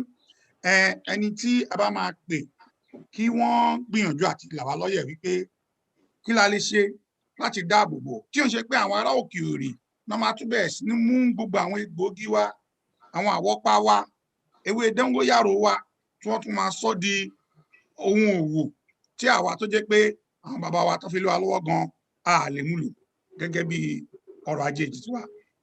Ìyáàfin. Kó tó di wípé n ó pe ẹni àkọ́kọ́ tí wọ́n bá wa sọ̀rọ̀ nípa ibi tí òjíṣẹ́ fi ẹsẹ̀ léhun, ẹ jẹ́ kí n fi àsìkò yìí fún alága Oòduà Foundation ní àǹfààní kí wọ́n sọ gbólóhùn kan lórí ibi tí a ti bá ọ̀rọ̀ dé àti dé ìdajì iṣẹ́ tí ẹgbẹ́ rán wa. N ó pe bàbá Adébóyè. Ẹ ṣeun. Ẹ kú àtàárọ̀, ẹ kú atótónu, kí Ọlọ́run fi sẹ́yìn wá. Ìlọsíwájú tí a ti ní lónìí ó yà gbogbo wa lẹ́nu. Ọlọ́run ó jẹ́ ká bá iṣẹ́ délẹ̀. Àṣẹ o. Ní àkọ́kọ́ mo fẹ́ sọ fún wa pé kì í ṣe àwa nìkan la lè sọ pé ẹnu wa ò kò. Mi ò mọ bí tẹnu wọn ti kò rí. Ẹ̀kọ́ ló máa ń jẹ́ kí ẹnu àwọn èèyàn ó kò. Ẹ̀kọ́ tí a sì ti ní nílẹ̀ Yorùbá tí a fi ń ṣàṣepọ̀ fẹ́gbẹ́gbẹ̀rún ọdún. Gbà táwọn òyìnbó dé, òun ni wọ́n pè ní communalism, torí pé oníkálukú wa à ń ṣe àjò fún àwọn èèyàn tá a jọ ń bá gbé, tá a jọ ń rìn. Ẹ̀kọ́ ọ̀gbà yẹn kóyìnbó tó dé, tó dábàrú nǹkan fún wa, tó sọ communalism wa di rugged individualism. Rugged individualism yẹn òun ló sọ wá dólè. Ó ní ò ní jẹ́ kẹ́nu wa kò mọ́. So gẹ́gẹ́ bẹ́ẹ̀ mi ṣe mọ̀ ó wá di pé a tún gbọ́dọ̀ tún ara wa kọ́ ní ẹ̀kọ́ tí ó máa ṣàǹfààní fún wa, tí ó sì bá àṣà àti ìtàn ìdílé wa mu. a lè ṣe yẹn ní abẹ́ rugged individualism ká má dá tiwa ṣe. So ó dàbí gbà pé ètò tá a lè ṣe ni pé a gbọ́dọ̀ educate àwọn èèyàn wa pa a fẹ́ ṣe referendum ni o pa a fẹ́ dáàbò bóra wa ni o pa a fẹ́ ṣe bá a fẹ́ ṣàwọn kò sáàyè rẹ̀ nínú ìta wà bẹ́ẹ̀ nísìnyí àfi tá a bá tún ètò tiwa tò. So ẹni tó sọ̀rọ̀ tó sọ pé a gbọ́dọ̀ ní radio station òdodo ló ń sọ torí gbàtáyà tó láhùn bẹ́ẹ̀ ni máa gba Iran lẹ̀ ṣe ló ń fi téèpù ránṣẹ́ sáwọn èèyàn rẹ̀ tó ń tàn lábẹ́lẹ̀ tó ń kà lábẹ́lẹ̀ to educate the whole people about ìyà tó ń jẹ wọ́n táwọn náà fi ń jìyà.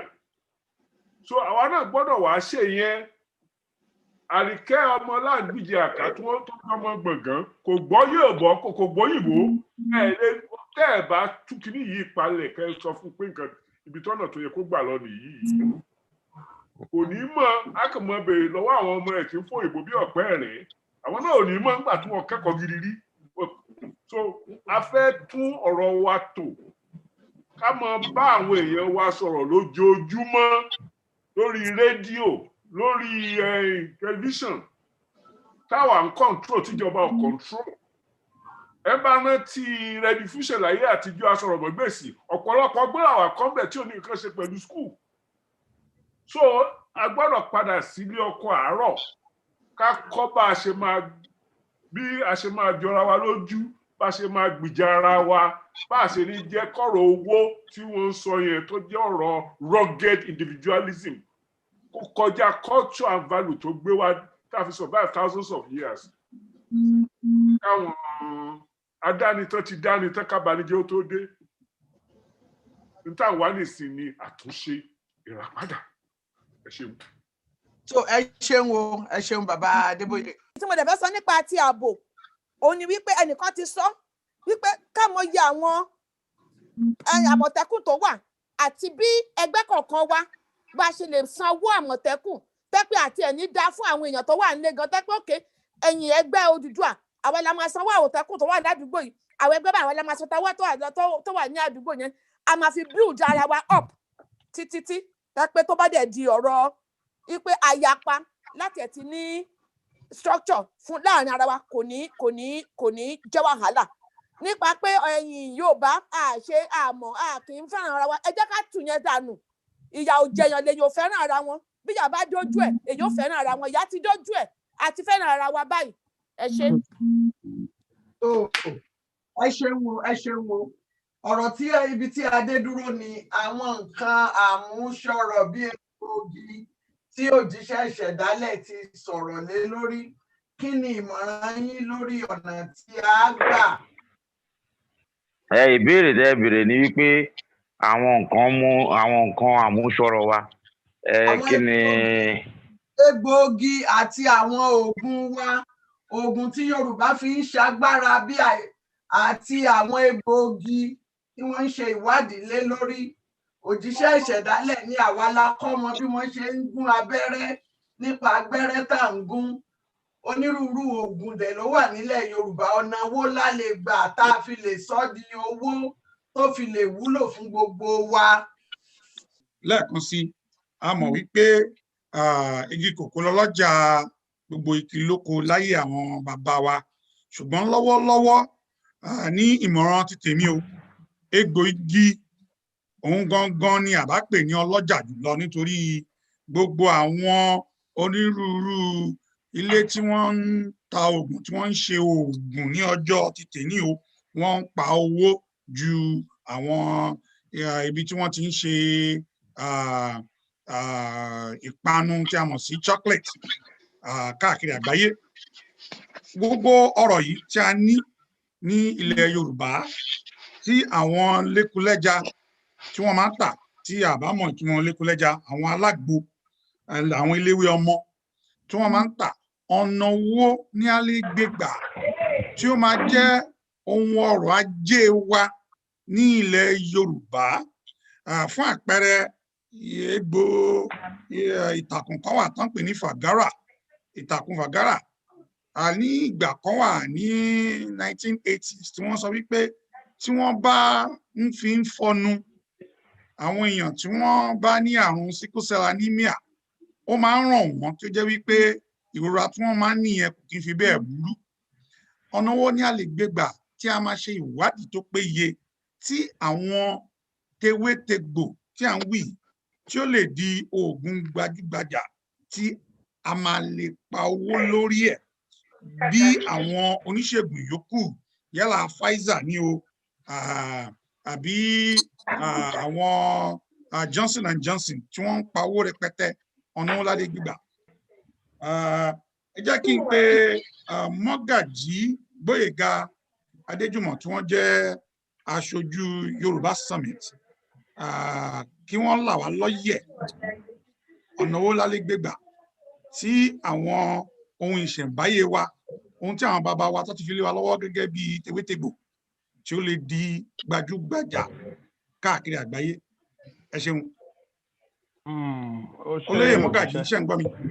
Mo ń gbọ́. Ìkíní náà, ibi tí wàhálà àti ìṣòro ti dé bá ilẹ̀ Yorùbá, ó ní pé a ti gba àwọn ẹ̀sìn tí wọ́n gbélé wa lọ́wọ́, a sì ti rò pé ìṣẹ̀ǹbáyé wa, ẹ̀sìn àbáláyé wa kò jẹ́ nǹkan kan. A ti ẹ̀ ti wá ní ìta tún lè pè ní ìpinnu pé a gbọ́dọ̀ ní nǹkan kan ṣe pẹ̀lú ẹ̀sìn àbáláyé bíi pé ó lòdì sí nǹkan tí Ọlọ́run Olódùmarè fẹ́. Ó dijọ́ tá a bá padà sí ibi tá a ti ń bọ̀ ká tó rí ọ̀nà lọ o. Bẹ́ẹ̀ ni àwọn èmi tí mo bá yín sọ̀rọ̀ ẹ̀5 mo ti lọ sí Israel, ẹ̀5 mo ti lọ sí Israel. Àwọn Júù tẹ̀ ń wò yẹn wọn fẹ́ràn àwọn ẹlẹ́sìn Kristẹni o, wọn fẹ́ràn àwọn ẹlẹ́sìn ìgbàgbọ́. Iṣẹ́ tí wọ́n ń ṣe ní ìjọ Ajé títí di ìjọ Àbámẹ́ta tí wọ́n fi ní ṣiṣẹ́, bí wọ́n ṣe é ṣe láyé Júù ni wọ́n ṣe é ṣe. Wọ́n sì ní gbóúnjẹ fún yín ní hòtẹ́ẹ̀lì tẹ́ bá wà. Bẹ́ẹ̀ pera yín ní ẹni tó ń tẹ̀lé Jésù jù bẹ́ẹ̀ lọ. Ṣùgbọ́n tó bá dijọ́ Ajé, gbogbo owó ọwọ́ yín wọ́n fẹ́ gbà tán. Ṣùgbọ́n wọ́n ní ṣe ẹ̀sìn yín. Ṣé rí tẹ́ bá wo àwọn Chinese náà, àwọn Indians, àwọn Indian yẹn dẹ̀ ti wá padà pátápátá sí Hindu tiwọn. Tá a bá padà tán pátápátá, ká tiẹ̀ kọ́kọ́ gbà pé ẹ̀sìn wa ò burú jù bẹ́ẹ̀ lọ. Ká gbà yìí pé ẹ̀sìn àbáláyé wa náà ó ní nǹkan tó lè ṣe. Ṣé rí lẹ́nu ọjọ́ mẹ́ta yìí, àwọn kan nílùú òyìnbó wọ́n ní kí n bá wọn kọ nǹkan kan lórí sinimá kan tí wọ́n ń pè ní Wakanda. Nígbà tí mo bẹ̀rẹ̀ sí kọ́, inú ń bí mi torí ẹ ń bá wo Wakanda yẹn. Gbogbo àwọn òrìṣà wa, Ṣàngó wà ńbẹ̀, Ọya wà ńbẹ̀, Ògún wà ńbẹ̀. Ó ní wọ́n gbé yọ nílùú òyìnbó tí wọ́n sọ di nǹkan bàbàrà. Owó tó sì pa, wọ́n ní kò tíì sí fíìmù tó tíì pa irú rẹ̀. Nígbà táwọn òyìnbó gbé kọ́míkì wọn dé, wọ́n ń pe àwọn kan ní Thor, Hercules, Odin, gbogbo ẹ̀ òun là ń rà ńgbà wà kékeré. Bàbá ní pé a fẹ́ ṣe nǹkan bẹ́ẹ̀ ní ìsìn ká máa sọ pé Ògún Ṣàngó, ẹlòmíì ó sọ pé láíláí Ọlọ́run ò ní jẹ́, ẹlòmíì jẹ́ ti change orúkọ. Ṣàngó wà ti di Jésù wà ń wá. Ìgbọ́dọ̀ bá wọlé ayé rẹ̀ náà kò yàtọ̀ síbi tó wà tẹ́lẹ̀tẹ́lẹ̀. Ìyẹn gangan ni wàhálà tá a ní wípé àìmọ́ náà ní tá a ní pé ẹ̀sìn tá a bá láyé bí ò bá tó nǹkan tá a fẹ́ ẹ̀yọkù mẹ́, bó bá jù bẹ́ẹ̀ lọ ẹ̀yọkù mẹ́, ṣùgbọ́n ẹ mọ̀ wàá sọnù pátápátá. Ṣùgbọ́n tá a bá dé ká mú tàwọn oògùn yẹn kú mẹ́, eléyìí tí ó tètè fún wa ní oríyìn tí ó sì sọ ọrọ̀ ajé wa di nǹkan tí ó tóbi, òun ni pé ká worú àwọn tí wọ́n ṣe fíìmù Black Panther yẹn, ká wá bẹ̀rẹ̀ sí í ṣe iṣẹ́ tiwa lọ́kùnkúndùn. Káwọn àgbé àwọn àṣà wa àtàwọn òrìṣà wa lárugẹ. Bí èèyàn bá dé Brazil lónìí, bẹ́ẹ̀ dé most of the Catholic churches, ẹ rí Saint Shango mẹ́, Ṣàngó ni. Ẹ rí Yemanja nínú church, àwọn dẹ̀ ti ṣe wọ́n pè ní syncretism. Gbogbo orú nǹkan bẹ́ẹ̀ yẹn náà owó ni. Béèyàn bá fẹ́ sọ pé òun fẹ́ lọ fọ́lidé nìsín, yẹn lọ sọ́lidé ní Brazil yẹn lọ sọ́lidé ní Brazil wọ́n tẹ̀ tí ń sọ Yorùbá as second language ní Brazil lónìí wọ́n ti ń sọ ọ̀rẹ́ mi babaláwo Fọlá Ayọ̀délé ó yẹ ká pè sírú ètò yìí àwọn tí wọ́n ṣiṣẹ́ yẹn nìyẹn 25 years wọ́n ti ń ṣe olùkọ́ ńbẹ̀ wọ́n ti ń kọ́ Yorùbá ní secondary school ní university 4 regions ni wọ́n ní Bahia bí nǹkan náà ti fi bẹ̀rẹ̀ ó ti dé gbogbo ẹ̀ bí ìsìn everywhere in Brazil now in Brazil now Yorùbá wọ́n sọ ńbẹ̀ ó yẹ ká gbé gbogbo àṣà yìí lárugẹ mo fẹ́ wá gbà wá ní ìmọ̀ràn pé ẹni tó bá ní owó tí ó fẹ́ fi ṣe bíi pé ó fẹ́ ṣòkòwò ẹ jẹ́ kí wọ́n ká sọ fúrú àwọn èèyàn bẹ́ẹ̀ kí wọ́n kó owó sírú bíi Wakanda yẹn wọ́n ṣe é kí gbogbo ayé gbọ́ gbogbo ayé wà á mọ̀ gbogbo àwọn òrìṣà wa láwọn á máa ṣe ó sì pé wọ́n mọ̀ ṣe eré rẹ̀ wọ́n mọ̀ ṣe gbogbo àwọn èèyàn mọ̀ wá síbí Nàìjíríà ilẹ̀ wa wà dàbí tourist center ibì kan bẹ tí wọ́n ń pè ní Adó Àwáyè ní Ọ̀yọ́ state ibi méjì péré ló wà ní ayé bíi Adó Àwáyè yẹn gun àpáta yẹn dáadáa gun 8,000 feet tẹ́ẹ̀mọ̀ gun òkè lọ lórí àpáta bíi pé èèyàn fẹ́ lọ sí Sinai ni bíi pé èèyàn fẹ́ lọ pàdé bíi pé Mósè fẹ́ lọ pàdé Ọlọ́run ni nígbà bá wá dókè tán pátápátá lẹ́wàá rí lake adágún omi tó wá mọ́ tórótóró wà á rí lórí àpáta yìí omi yẹn kì í sì lọlẹ̀ tòjò tẹrùn ibì kan péré náà ló tún wà ní ayé yìí tí irú nǹkan bẹ́ẹ̀ wà ṣùgbọ́n nígbà tá a kọ́ bí ara sí báwo làwọn èèyàn ṣe máa wá bẹ̀ tẹ́ ẹ bá dé Ìjẹ̀bú lágbà kọ́ bí ara sí tó wúlò fún wa bàbá. ó yẹ ká kọ́ bí ara sí iye bá dé Ìjẹ̀bú Bílíkísù Ṣùgbó ẹ wá rí àwọn Òkìtì Ọ̀gán gbogbo ẹ̀ tó kún bẹ̀ wọ́n ní gbogbo yèèpẹ̀ gbogbo nǹkan tí wọ́n fi ṣe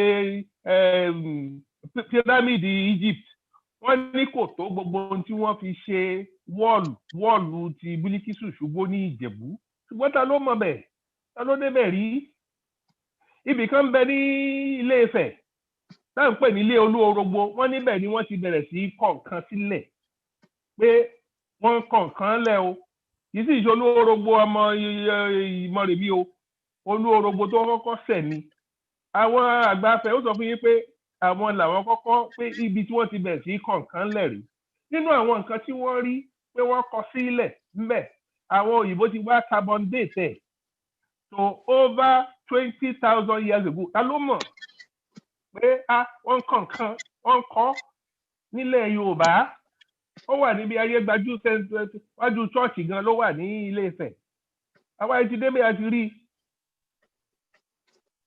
ibì kan náà tún bẹ ní Ìṣàrun ní ẹ̀gbẹ́ Àkúrẹ́ 10 kilometers to Àkúrẹ́ ní Ìṣàrun about 8 kilometers sí Ìṣàrun ni ibẹ̀ ni wọ́n pè ní Ìwọ̀ Ẹlẹ́rù ibẹ̀ ni wọ́n ti rí eegun àwọn èèyàn tí wọ́n carbon date sí University of Birmingham wọ́n carbon date ẹ̀ sí 15,000 years ago wọ́n dẹ̀ check DNA àwọn eegun yẹn ó bá ti present Yorùbá mu ta ló lọ irú nǹkan bẹ́ẹ̀ yẹn tó yìnbó bá ní láti di tourist attraction ìtàn yẹn lè fi pa owó nílẹ̀ Yorùbá ti pọ̀ jù. ẹ ṣeun o ẹ ṣeun o. ẹ ṣeun Olóyè Gbóyèga Adéjùmọ̀ ẹ ṣeun àmọ̀rí yín bá o yàtọ̀ sí ọ̀rọ̀ egbòogi tí wọ́n sọ wọ́n tún ní onírúurú ohun ọrọ̀ ajé ló pọ̀ nílẹ̀ Káàárọ̀ Oòjíire wọ́n sọ̀rọ̀ Ìwó Ìlérù ẹnu wọn gan ni mo ti kọ́kọ́ gbọ́ ìtàn nípa Ìwó Ìlérù ní bí ọdún mélòó kan sẹ́yìn. Colonel Ìsínyòyè attention o tẹ bá ní kí n ṣe artiste máa artiste sir. ẹ ṣeun ẹ làwọn lọ́yẹ̀ ibo ni a lè gbà. mo kàn fẹ́ fún wa ní lecture lórí èédú ìyẹn ni wọ́n pè ní activated charcoal tí àwọn bàbá wa bá ń sín gbẹ́rẹ́ fún wa èédú náà máa fi sí tó máa fi stop bleeding. There was a time nígbà tí wọ́n jà war ní America tí àwọn sójà tí wọ́n bẹ̀rẹ̀ sí pẹ̀lú diarrhea commanding officer wọn sọ fún wọn pé kán dá ìbò ìdí wọn yẹn so they must continue fighting wọ́n ṣe ń fight ní wọ́n yàgbẹ́ so so wọ́n wá discover pé tó bá ti fi èédú sínú omi wọn ó máa ń stop diarrhea ni so nǹkan tó lè mú owó wá fún wa ní ilẹ̀ káàárọ̀ ìjíire tó máa wà easy ni pé tó bá bẹ̀rẹ̀ sí í ṣe iṣẹ́ lórí èédú yẹn bóyá kán package as capsule ni o àbí kán grind ẹ̀ kán fi sínú kinní tẹ́ bá délé nísìn tí nǹkan kan bá gé mi lọ́wọ́ mi ò ń lo nǹkan kan èédú ni máa fi síbẹ̀ ó máa stop bleeding yẹn mo ti travel lọ sí almost over 36 countries omi New York ó yàtọ̀ sí omi Boston tẹ́ bá mu omi kan tó bá dàbí pé inú ń ro yín àbí nǹkan kẹ́ mu 2 or 3 capsule activated charcoal yẹn àbí teaspoon charcoal level kẹ́ fi sínú omi kẹ́ stir kẹ́ mu àwọn nǹkan tó fi ṣe filter water tẹ́ rí yẹn tẹ́ bá ṣí inú ẹ̀ èédú ló wà ńbẹ̀ èédú dẹ̀ pọ̀ ó pọ̀ gan-an ní ibi tá a wà tí àwọn èèyàn tí wọ́n fi èédú dáná sí so wọ́n lè ṣiṣẹ́ lórí èédú yẹn tó máa make a millions of dollars tó bá export yẹ or táwọn aráàlú wa gan tá bá ń lò nílé as nǹkan contribution tèmi nìyẹn ẹ ṣé. ẹ ṣeun ọ̀gágun Adébọ̀lẹ̀ Ṣóyè òun lẹ́gbọ́n yẹn èèyàn wa wọ́n ní èédú tabakọ̀tì àrántí ní kékeré ọ̀pọ̀lọpọ̀ wa gan la máa ń fi èédú fọyín kí eyín wa kí ó bá mọ́ kí ó gbó kéke mo tiẹ̀ ti rí ní Walmart àbí ní Amazon mo ti rí Amazon.com tí wọ́n ń ta pákò tó fi irun rí àmọ́ bóyá ìwọ̀n èèyàn wa náà wà ń díẹ̀ tí ó di ohun tí wọ́n ń tà wọ́n pè ní organic toothbrush tẹ́ bá lọ sí Amazon ẹ rí organic toothbrush náà ń pè pákò ní ìsìn. ó máa make foam wọn ní toothpaste tó bá ti chew ẹ ó máa make foam and you can clean your teeth. bẹ́ẹ̀ ni o láì lo toothpaste yèyé àfin tẹ̀nábì ẹ má bínú ọpọ́n súnkàn yìí o ẹ ṣeun.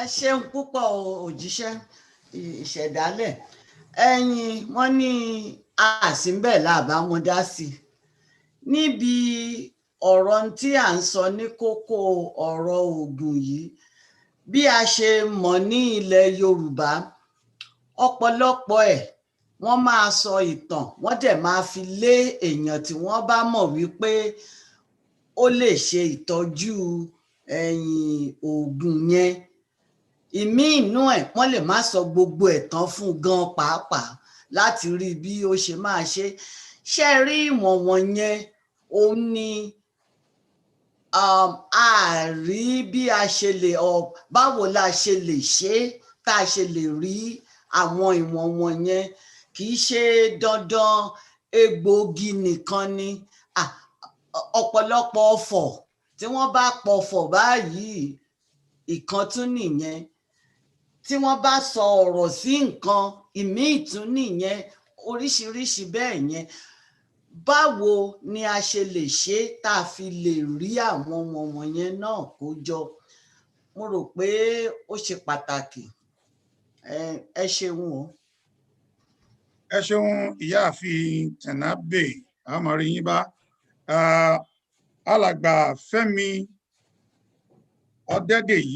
ọ̀rọ̀ ìlera àti ọ̀rọ̀ ìwòsàn ó ní í ṣe pẹ̀lú irú ìgbésẹ̀ wo ni irú ìjọba wo la ní ibi tọ́rọ̀ yìí pé self determination gbogbo ẹ̀ ti wọlé nìyẹn so gbogbo nǹkan tá à ń sọ yìí àti egbògi mo rántí nígbà Professor Fáfowórà kan ní nífẹ̀ẹ́ bóyá Fáfowórà mi ìrántí orúkọ ẹ̀ mọ́ ní University of Ife tó ń ṣe nǹkan kan lórí ọ̀rọ̀ sickle cell tí wọ́n ẹ̀ṣẹ̀ wá ń pariwo nísìn nígbà yẹn tó ń ṣe kinní kan tó ń pè ní sikulin láti orí ata àbí orí ata ni wọ́n ti ṣe kinní yẹn gbà yẹn so gbogbo kinní yẹn wà ńlẹ̀ ṣùgbọ́n problem tá a ní pé number one irú ìjọba tó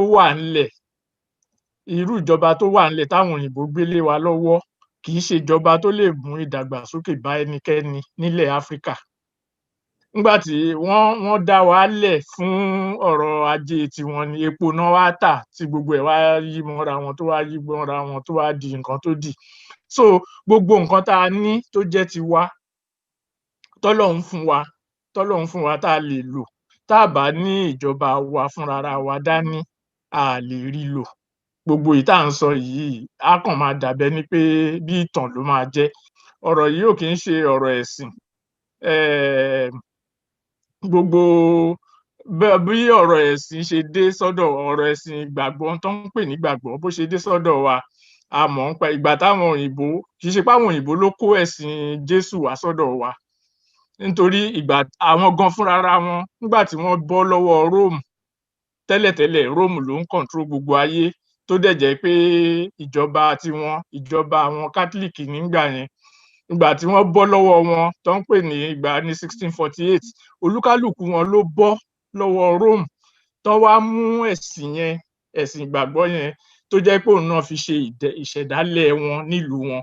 Ìgbà tí wọ́n dé ẹ̀sìn kan náà gbé wá but àṣà wọn àti ìṣe wọn ni wọ́n gbé wá gbogbo ẹ̀ là ń lò. Gbogbo orúkọ tán ní ká máa jẹ́ tán bá ń change orúkọ tá a bá ń ṣe baptism púpọ̀ nínú wọn kò sórúkọ yẹn nínú bíbélì tán kó wá gan. Àwọn gan ò rí bíbélì kà for almost 400 years nílùú wọn. So ẹ má jẹ́ ká máa sọ pé ó dìgbà tá a bá padà sí ẹni tó bá fẹ́ lè sin ẹ̀sìn ẹni tó bá Ọlọ́run tó bá bó bá ṣe mu olúkálùkù ó lè sin Ọlọ́run ẹ̀ ṣùgbọ́n ọ̀rọ̀ ẹ̀sìn kì í ṣe ọ̀rọ̀ tó jẹ́ pé ó bá a ń láti lè separate ọ̀rọ̀ culture àti ọ̀rọ̀ ẹ̀sìn kúrò nínú gbogbo ọ̀rọ̀ tó wà nílẹ̀ yìí.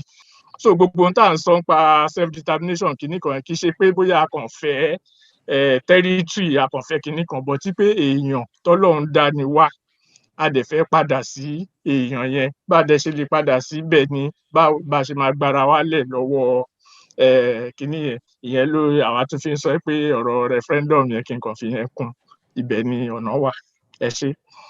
Ẹ ṣeun o a ó máa rí yín bá kí a má bàa ṣera wa gbọ́ ẹ jẹ́ kí n kọ́kọ́ sáré sọ nǹkan kan tí ẹ mẹ́nubà lórí ọ̀rọ̀ ti ẹ̀sìn gẹ́gẹ́ bí ohun tí olóyè Gbóyèga Adéjùmọ̀ sọ tó jẹ́ ohun tí èmi náà ti máa sọ látọjọ́ tó ti pẹ́. Ìran Yorùbá nígbàgbọ́ pé ẹ̀sìn tó bá wo oníkàlùkù wa ni a lè sìn ṣùgbọ́n àwọn ìwà àìbìkítà sí ẹ̀sìn ìṣẹ̀dálẹ̀ bàbá wa ó ti yọ ọ̀pọ̀lọpọ̀ orí ọ̀fẹ́ àti àǹfààní kúrò ní ara wa.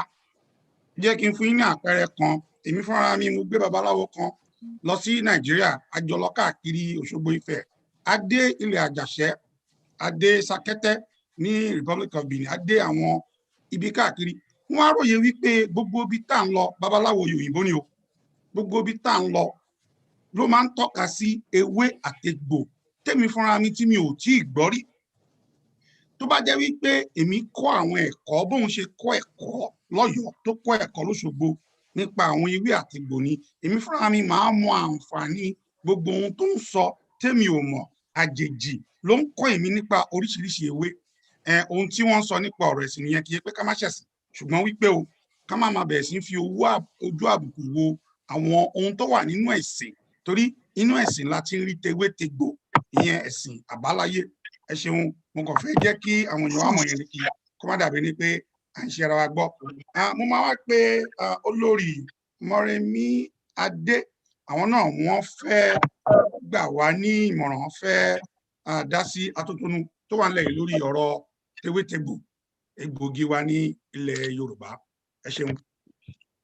Ẹ ṣeun ẹ̀yin bàbá mi àti ìyá mi lẹ́ẹ̀kan sí lórí ọ̀rọ̀ tewétegbò tá à ń sọ yìí náà ni èmi dá gẹ́gẹ́ bí àbá mi ò pàṣẹ fẹ́nìbọ̀ wípé ní àárín ara wa ọmọ kóòtù jíire ká túbọ̀ lọ ní ìfẹ́ ara wa ká wá gbogbo ọ̀nà tá a fi máa ní ìgbàgbọ́ nú ara wa again torí ọ̀rọ̀ ewétegbò yìí kò sí bá a ṣe fẹ́ ṣe láì ṣe pé bóyá akọbi ara sí nípa ti ara àti nípa níná owó ni. Tẹ́ bá wo àwọn ìlú first world nation tá a wà yìí torí North America lèmi wà ní Canada ń bí yálà ní US ni yálà ní Canada ń bí ni tí wọ́n bá máa ṣe nípa ètò research owó ló bá dé gbogbo àwọn tó jẹ́ mùtúmùwà tó yẹ pé wọ́n ní fọ̀n tán lè kánná ó ní owó kan tó máa ń gbé kalẹ̀ tó ń pè ní endowment fund kò sí tó fẹ́ ṣe láyé yìí wọ́n máa gbé endowment funds wọ́n lè ní àwọn ẹ̀dá owó chia yìí o ẹnìkan àbí àwọn group of people náà máa kó yẹ kalẹ̀ tó yẹ kó máa lò tó máa fi ṣe research fún nǹkan tó fẹ́ ṣe yẹn so bí wọ́n ṣe ní ìlọsíwájú ni bó jẹ́ ilé ìwé náà fẹ́ kọ́ wọ́n á ti ṣe endowment fund kò sí bá a ṣe fẹ́ ṣe torí mo wà nínú ìpàdé ilé ìtẹ́ kọ́kọ́ ṣe ẹlẹ́ẹ̀kejì tẹ́ ṣe fáwọn tí àwọn gómìnà tó wá pé gómìnà kan ṣoṣo nínú gbogbo gómìnà mẹ́fẹ̀ẹ̀fà ni wọ́n wá ìyẹn gómìnà Akérédolú wọ́n dẹ̀ tún fi ń yé wa pé kò sí ìrànlọ́wọ́ owó kankan kò sówó kankan bí kankan mọ́ tí federal government fẹ́ ṣe fún wa kí la wá fẹ́ ṣe ìyẹn túmọ̀ sí pé Ọ̀yọ́ ni gbogbo wa wà so gẹ́gẹ́ bí ọmọ Yorùbá àwa náà la lè tún kíní ìṣe torí ẹ̀mí tiwa gan ló wà lórí ìlà àdẹ̀fẹ́ kó jẹ́ pé ó nígbà tó bá bẹ̀rẹ̀ sí ní sọ pé òkè Fúlàní kidnap lọ́tún lọ́sì bọ́n ṣe ń gbé àwọn èèyàn wa lọ́tún lọ́sì ṣé bí owó yìí náà ni wọ́n ń gbà lọ́wọ́ wọn tó máa gbowó yìí tán wọ́n á tún lọ fi ra ìbọn tó tún máa ká gbogbo wa mọ́lé ni ṣe jẹ́ ká fi ẹnu wa síbi tí owó wa wà ká ṣe gbogbo àwọn kíní wọ̀nyí kí ìlọsíwájú lè wà kí ìtẹ̀síwájú lè wà ewé ni o egbò ni o ìdáàbòbò ara ni o ìdáàbòbò ẹ̀mí ni o a ní láti wà ní ìṣọ̀kan pẹ̀lú òtádẹ̀ fi inú tọ́ra wa níbi tá a bá dé yìí tó kò jẹ́ bó ṣe jẹ́ mo dúpẹ́ gbogbo ilé.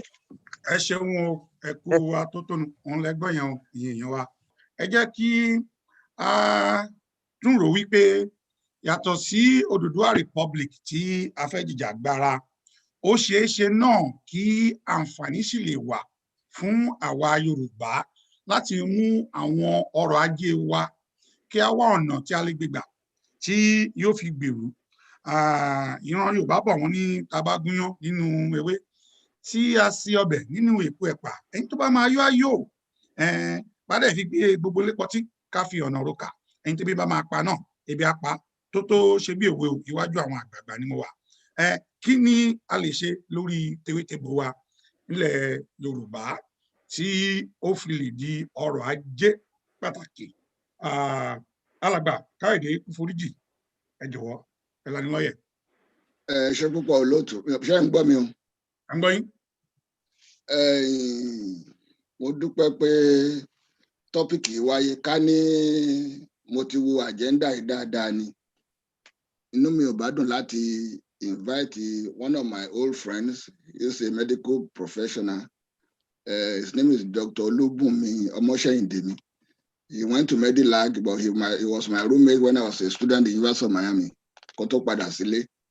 Right now, as I'm talking, he has a laboratory at Itokin on the way to Djibouti, very close to Epe, where he's putting our herbs into capsules. High blood pressure, diabetes, He has MBBS from Medilag, then he went to University of Ibadan for herbal medicine, where he has his PhD.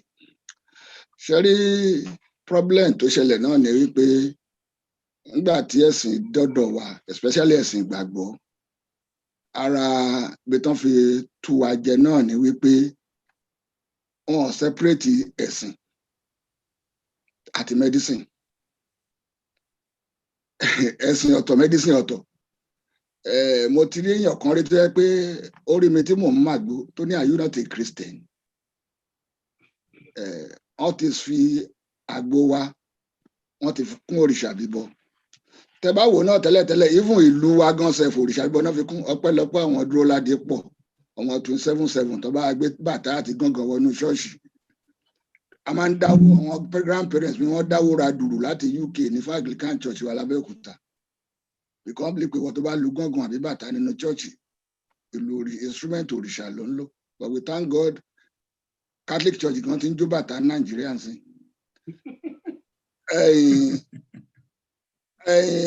Àìmọ̀kan ni torí I read the Bible all the time.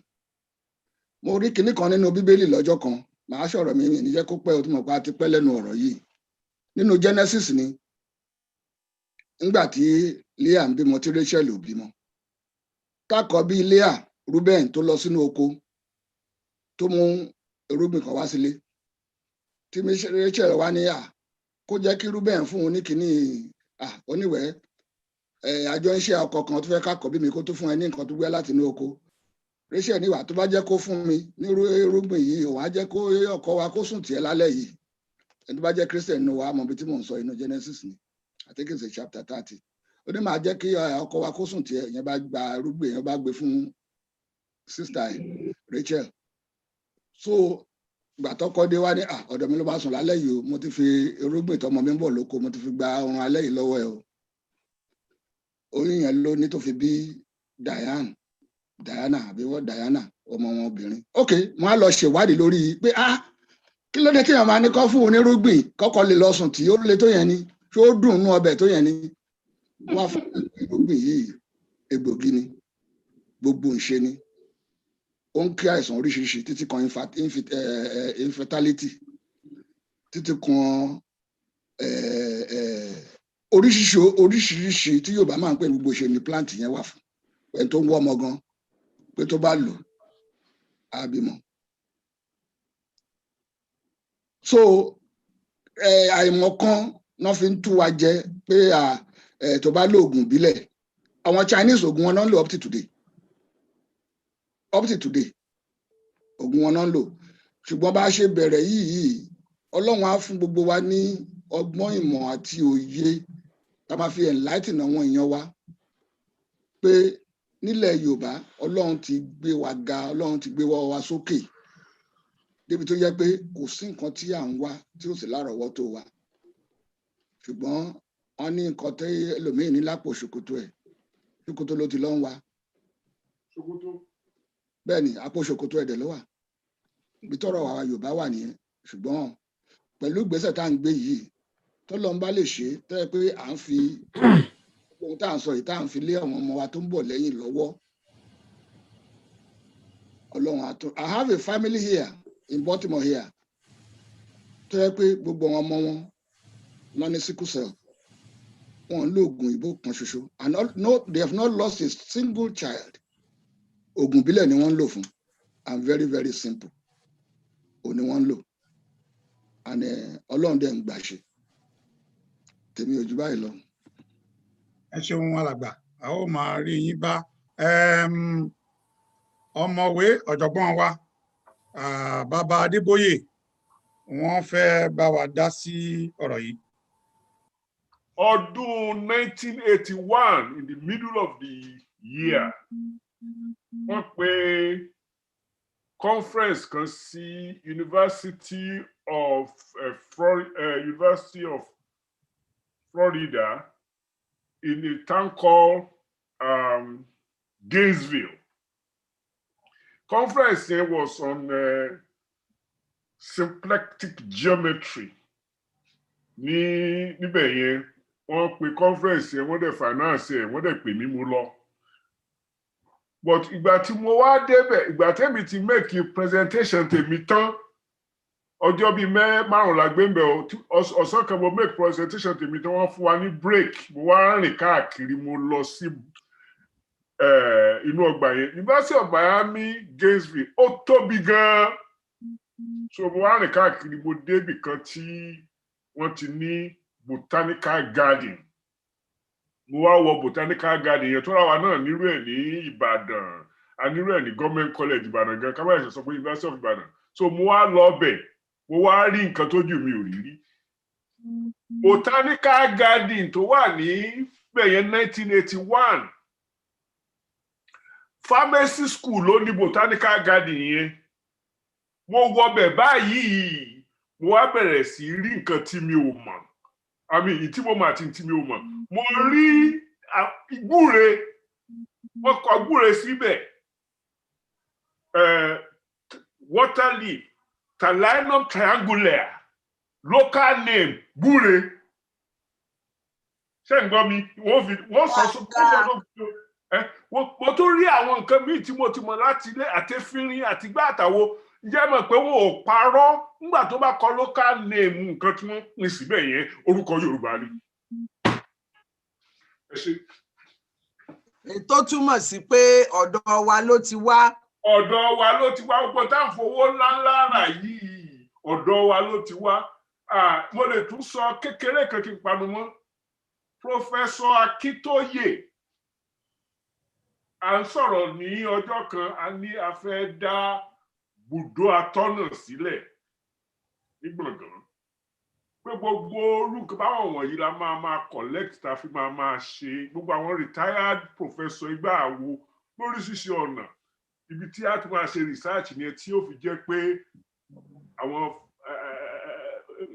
àlègbà Yorùbá lẹ̀ láì fún wọn ní economic power láì fún wọn ní scientific progress láì fún wọn ní kó lè bá abẹ́gbẹ́ pé so inú mi dùn tí gbogbo ọ̀rọ̀ yìí ń jáde torí pé ẹlẹ́nu wa ò kò ẹnu wa kò àlàáfíà ni ò tí ì dọ́dọ̀ wa láti mú kẹnu wa kò ẹnu wa kò ṣùgbọ́n ètò oúnjẹ wa níyà kò jẹ́ àárọ̀ kan.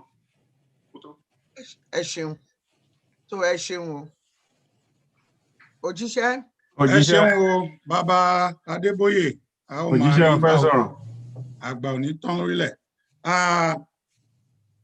alàgbà Àyànkọ́láwọlé ẹ fẹ́ sọ̀rọ̀ ọpọ́n sùn yìí o ẹ ṣeun. gbogbo ìyà tó ń jẹ wá gbogbo àwọn nǹkan tá a ti ń sọ látàárọ̀ yìí ó ṣe pàtàkì a ní láti dúró dìgbà tá a bá ní nation tiwa ká tó bẹ̀rẹ̀ sí máa organize. One thing tí ọ̀pọ̀lọpọ̀ àwa tá a wà ní abroad tá a mọ̀ ni pé nǹkan tí America máa ṣe ní the next 50 years ó ti wà lórí drawing board báyìí. Wọ́n bẹ̀rẹ̀ sí máa review ẹ̀ wọ́n ṣe lọ síwájú this is it this is that.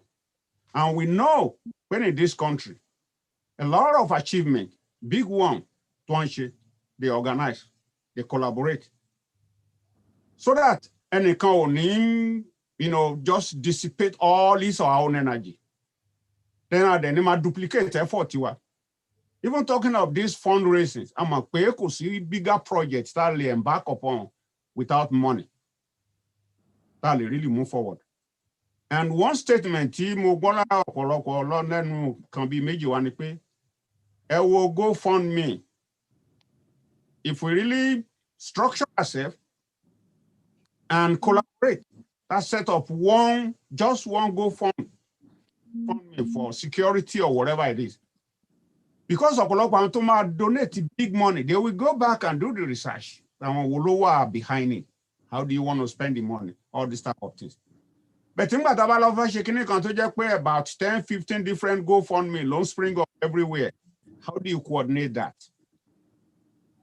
So one of the take home tá a máa mú kúrò nípàdé ilé ni pé we need to structure, we need to organize, we need to collaborate so that some of the issues don't face you will be able to face that collectively.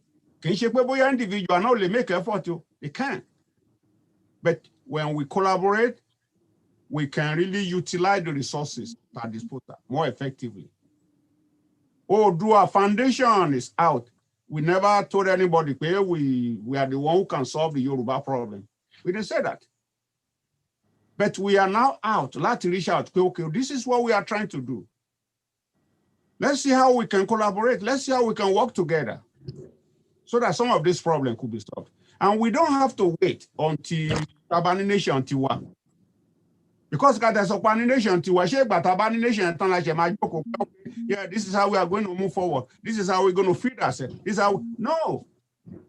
We need to start working and duplicate and document how are we going to eventually when we have it. So, thank you very much. Thank you. Ẹ ṣeun alàgbà Kọ́láwọlé Àyànkọ́láwọlé ẹ ṣé púpọ̀ a máa rí yín bá.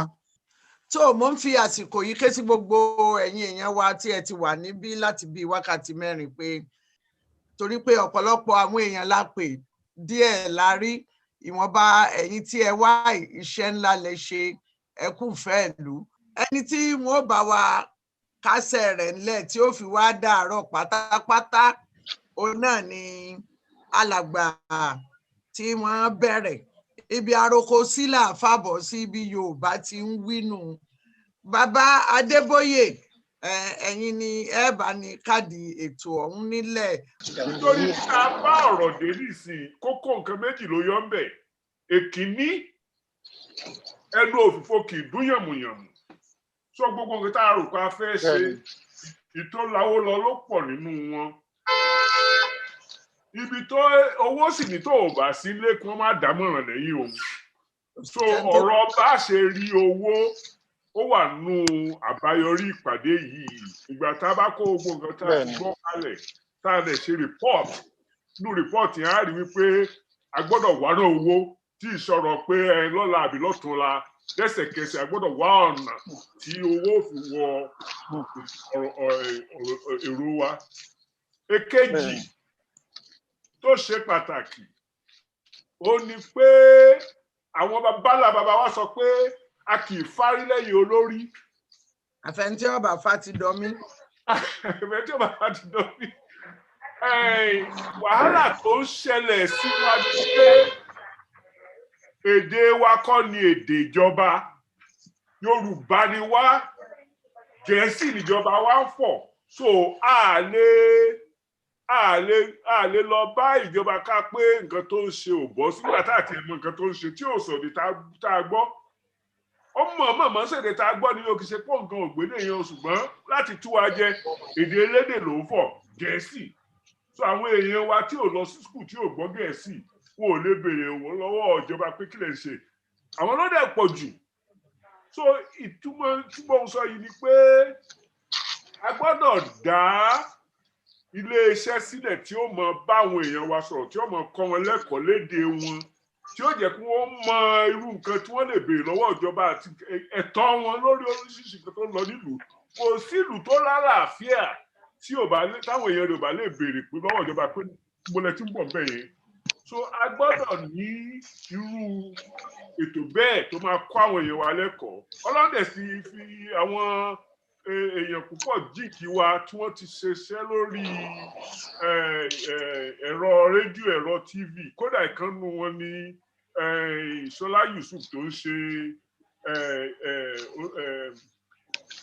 olùdarí ètò yìí a gbọ́dọ̀ ṣe yẹn a gbọ́dọ̀ nílé ẹ̀kọ́ tí a fi lè catch up pẹ̀lú ìrẹsọ̀rọ̀ wọn a gbọ́dọ̀ ní ibi táwọn èèyàn wa ti ń kọ́ oríṣiríṣi nǹkan èmi fúnra mi tí mo jókòó wájú yín nísìnyí kí n tó tatẹ́rù pa mo fẹ́ kọ́ àwọn ọmọ wa níṣirò lédè Yorùbá pẹ̀sẹ̀ di pé ìgbà tí wọ́n bá dé secondary school wọn ò ní mọ̀ pé ìgbà tí wọ́n pè mí pé kí n wá ṣerú ẹ̀ l'Ọ́ṣun state kí mo retrain mathematics teacher l'Ọ́ṣun state Yorùbá ni mo fi ṣe secondary school teachers so irú ṣíṣe agbára bẹ́ẹ̀ lọ́wọ́ àlọ́pọ̀ olúkálukú wa engineer ni o medical doctor ni o dentist ni o ìgbà wo ni tá a kàn fọ́ káàkiri tá a wúlò so ẹ mọ̀ gbọ́ lẹ́nu wa ẹ̀yin ọmọ ìyá mi ẹ mọ̀ gbọ́ lẹ́nu wa látẹnu òní lọ Oòduà foundation kì í ṣẹgbẹ́ òṣèlú kì í ṣẹgbẹ́ agbé àpótí ìbò kalẹ̀ pa fẹ́ dìbò ṣùgbọ́n a gbọ́dọ̀ fún àwọn èèyàn wa ní agbára láti jẹ́ kí wọ́n lè béèrè ọ̀wọ́ lọ́wọ́ ìjọba ẹ̀tọ́ wọn so inú mi dùn mo dúpẹ́ púpọ̀ o Oòduà dúpẹ́ púpọ̀ o ẹ ṣé àlàáfíà láwọn ìlà wa àmọ́ ìlà àmì àṣẹṣà ní ni a ti máa fi àdàgbà ẹ̀rọ mo dúpẹ́ lọ gbogbo yín fún sùúrù yín látàárọ̀ tí ẹ bá wa bẹ̀rẹ̀ tí ẹ sì bá wa parí rẹ̀ kó tó di pé wọ́n lọ ẹ ní sùúrù fún mi o gbogbo ẹ̀yin èèyàn tí ẹ nífẹ̀ẹ́ láti darapọ̀ mọ́ Oòduà Foundation kí n ṣe àlàyé fún yín iṣẹ́ tí à ń ṣe nínú Oòduà Foundation gẹ́gẹ́ bí alága àgbà ti sọ àlóko àlódò a sì ń ṣẹgbẹ́ òṣèlú a sì ní wálé wá gba kọ́ńtíráàtì iṣẹ́ ọ̀lẹ lọ̀lẹ ń jẹ ohun tí a búra tá a jẹ́jẹ́ lé lórí nínú Oòduà Foundation ni pé gbogbo ohun tó bá ti jọ mọ́ iṣẹ́ ìwádìí tó lè mú kí ìtẹ̀síwájú ó bá ọmọ Yorùbá nílé àti lóko gbogbo ẹ̀ ni a máa ṣe ẹni tó bá nífẹ̀ẹ́ láti darapọ̀ mọ́ Oòduà Foundation ẹ lè pe akọ̀wé àgbà ní +1 609 284 0862 pé nọ́mbà èmi kìíní èmi ni alárinà ẹgbẹ́ lásìkò yìí +1 860 371 9367